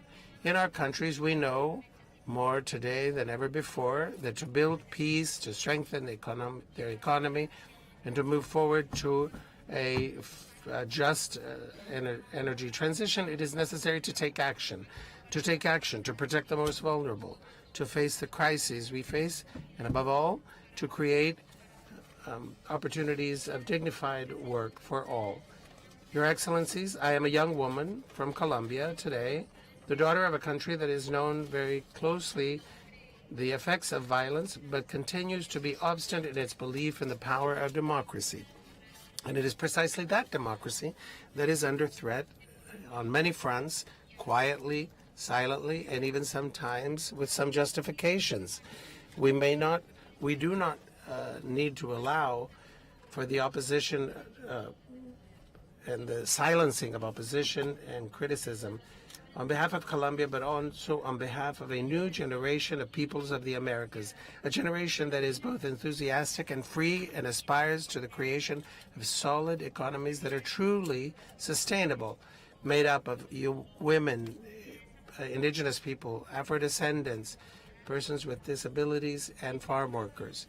This forum has been the foremost political dialogue space in the Americas, and we call on this forum to move from planning and speeches to action.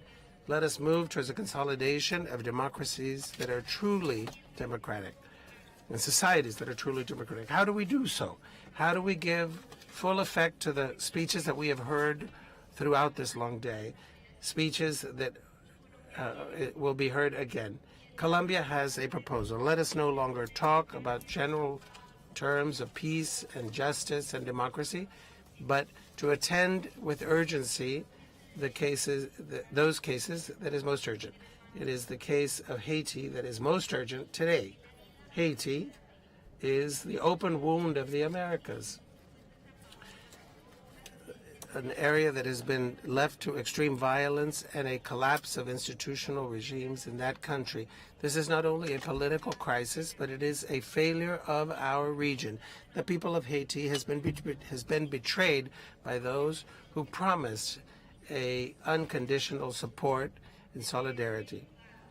From this place, I raise my voice to say clearly, we cannot have democracy in our region without the OAS, and we may not continue to be the OAS if we cannot act with a long-term respect towards the institutional rebuilding of Haiti.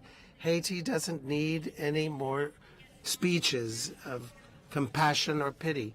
We need a historic political commitment, an ethical commitment. It is not the failure of the Haitian people. There's been a failure of its institutions and of those who have promised to help without addressing the changes of structures. Those who looked the other way while the violent situation and exclusion deepened, and there was a vacuum of power. This young voice from Colombia says clearly today, we may not continue to look aside at the situation facing Haiti. It is not possible in our continent for us to allow a fellow nation to be left aside. We need to use our capacities to bring more than military personnel. This is a step in which Haiti requires our alliance. We cannot fail again.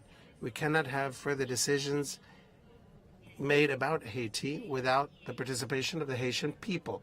It is their voices, men and women, that must show us the way forward and how we can support the building of a democratic path forward. Believe and count on Colombia. Your cause is the cause of all of the Americas. Excellencies, let me also briefly refer to the situation facing my country. Colombia is living through a moment of uncertainty, but of great hope as well. Under Gustavo Petro's leadership as our president, we are undergoing a process of social transformation, seeking to build a country in peace. We know that it is not an easy road, but it is the only legitimate way forward. And it is the path that my generation has chosen to go, a generation that knew of the war due to our parents' and grandparents' accounts. What we need today is a message with Senator Miguel Uribe Turday for his recovery very soon. The attempt to assassinate Miguel was only a few weeks ago, a tragedy that reminded us of the darkest chapter and phase of our violent history. But this was also an opportunity for conversations between sectors that appeared to be unreconcilable. And today, everyone, absolutely everyone, is betting on peace in Colombia. I take advantage of this opportunity to reiterate on behalf of the President of Colombia, Gustavo Petro, to express thanks for the peace process of the OAS, to continue your valuable work in our country. We trust that this commitment will be sustained and further strengthened. The Americas no longer needs grandiloquent speeches, but decisions and a political will that is up to the task of the hopes of our peoples. May this not only be left to be a diplomatic appointment, but rather a renewed commitment to life, to peace, and to real democracy. A democracy that is not measured in the number of elections, but in the dignity of those who live under our flags. We have a region that suffers wounds, but also a region that is alive, and those that will stand up to understand and hear the truth, and those that will reject violence to build bridges where others build walls. There will be a future. Democracy is not something we will inherit, but rather that we must build. We are called to build it together. I'm left with a single phrase from a son of Argentina, our fellow American Republic, Pope Francis. When we focus on what divides us, we are weaker. When we see what joins us, we are further strengthened. Finally, let me not forget to refer to two issues. The first is that tomorrow will be the election of new members of the Inter-American Court, a Commission of Human Rights. Colombia has presented the candidacy of Dr. Maria Clara Galvis, a jurist with more than 3 decades of experience in the protection and defense of human rights. She is widely recognized as a professional that builds consensus and dialogue in these spaces. I express thanks to those countries who have been willing to support this candidacy, and for those who have not yet made up their minds to consider the excellent professional and ethical character of this candidate. Her presence on the Commission will be doubtless a guarantee of constructive leadership and rigor. Finally, Colombia proposes to host the General Assembly in 2028, the year in which we will commemorate 8 decades since the Charter of Bogota, the foundational document of this organization. We would love to host you again in our country to renew our commitment to peace, democracy, and hemispheric cooperation. This will also be an opportunity for you to dance cumbia and vallenato, to try patagón, to travel throughout the countries of the Pacific, the Andean region, and the Caribbean region of Colombia, and for you to discover why Colombia is the country of beauty. Thank you. Thank you so very much, Colombia. and a good way to close our work today. Perhaps it's also timely that as we close today's open dialogue, I invite us to recognize the significance of today's date. 80 years ago today, we saw the establishment of the United Nations Charter and the institutionalization of the rules-based system. In 2028, the very year Colombia spoke about, and the ambitions to host General Assembly, our OAS will also turn 80. As we close today's session, I encourage us to keep faith with the charters of both the OAS and the United Nations, and to keep our work in focus. I refer to the hallmark work of peace and security, especially in today's, should I say, troubled times? In today's environment. In accordance with the schedule approved this morning, I propose that we now adjourn this plenary session, with the remaining 4 interventions being delivered tomorrow, Friday, 27 June, at 10 a.m. sharp, a las 10 de la mañana, 10 in the morning. En punto, in this very hall. I wish to extend my sincere appreciation to all the heads of delegation who contributed to what I would consider most enriching dialogue on building resilient, inclusive economies in the Americas. Your very insightful statements have offered a comprehensive view of the challenges and opportunities before us in this hemisphere. With your consent, I suggest that this plenary session take note of the presentations delivered and that they each be duly reflected in the official record. Once again, I thank your very valuable participation, and I look forward to our continued exchange tomorrow, 10 a.m. sharp, 10 de la mañana, en punto, aquí en esta misma sala. Con eso dicho. Here in this room. Having said that, we are adjourned.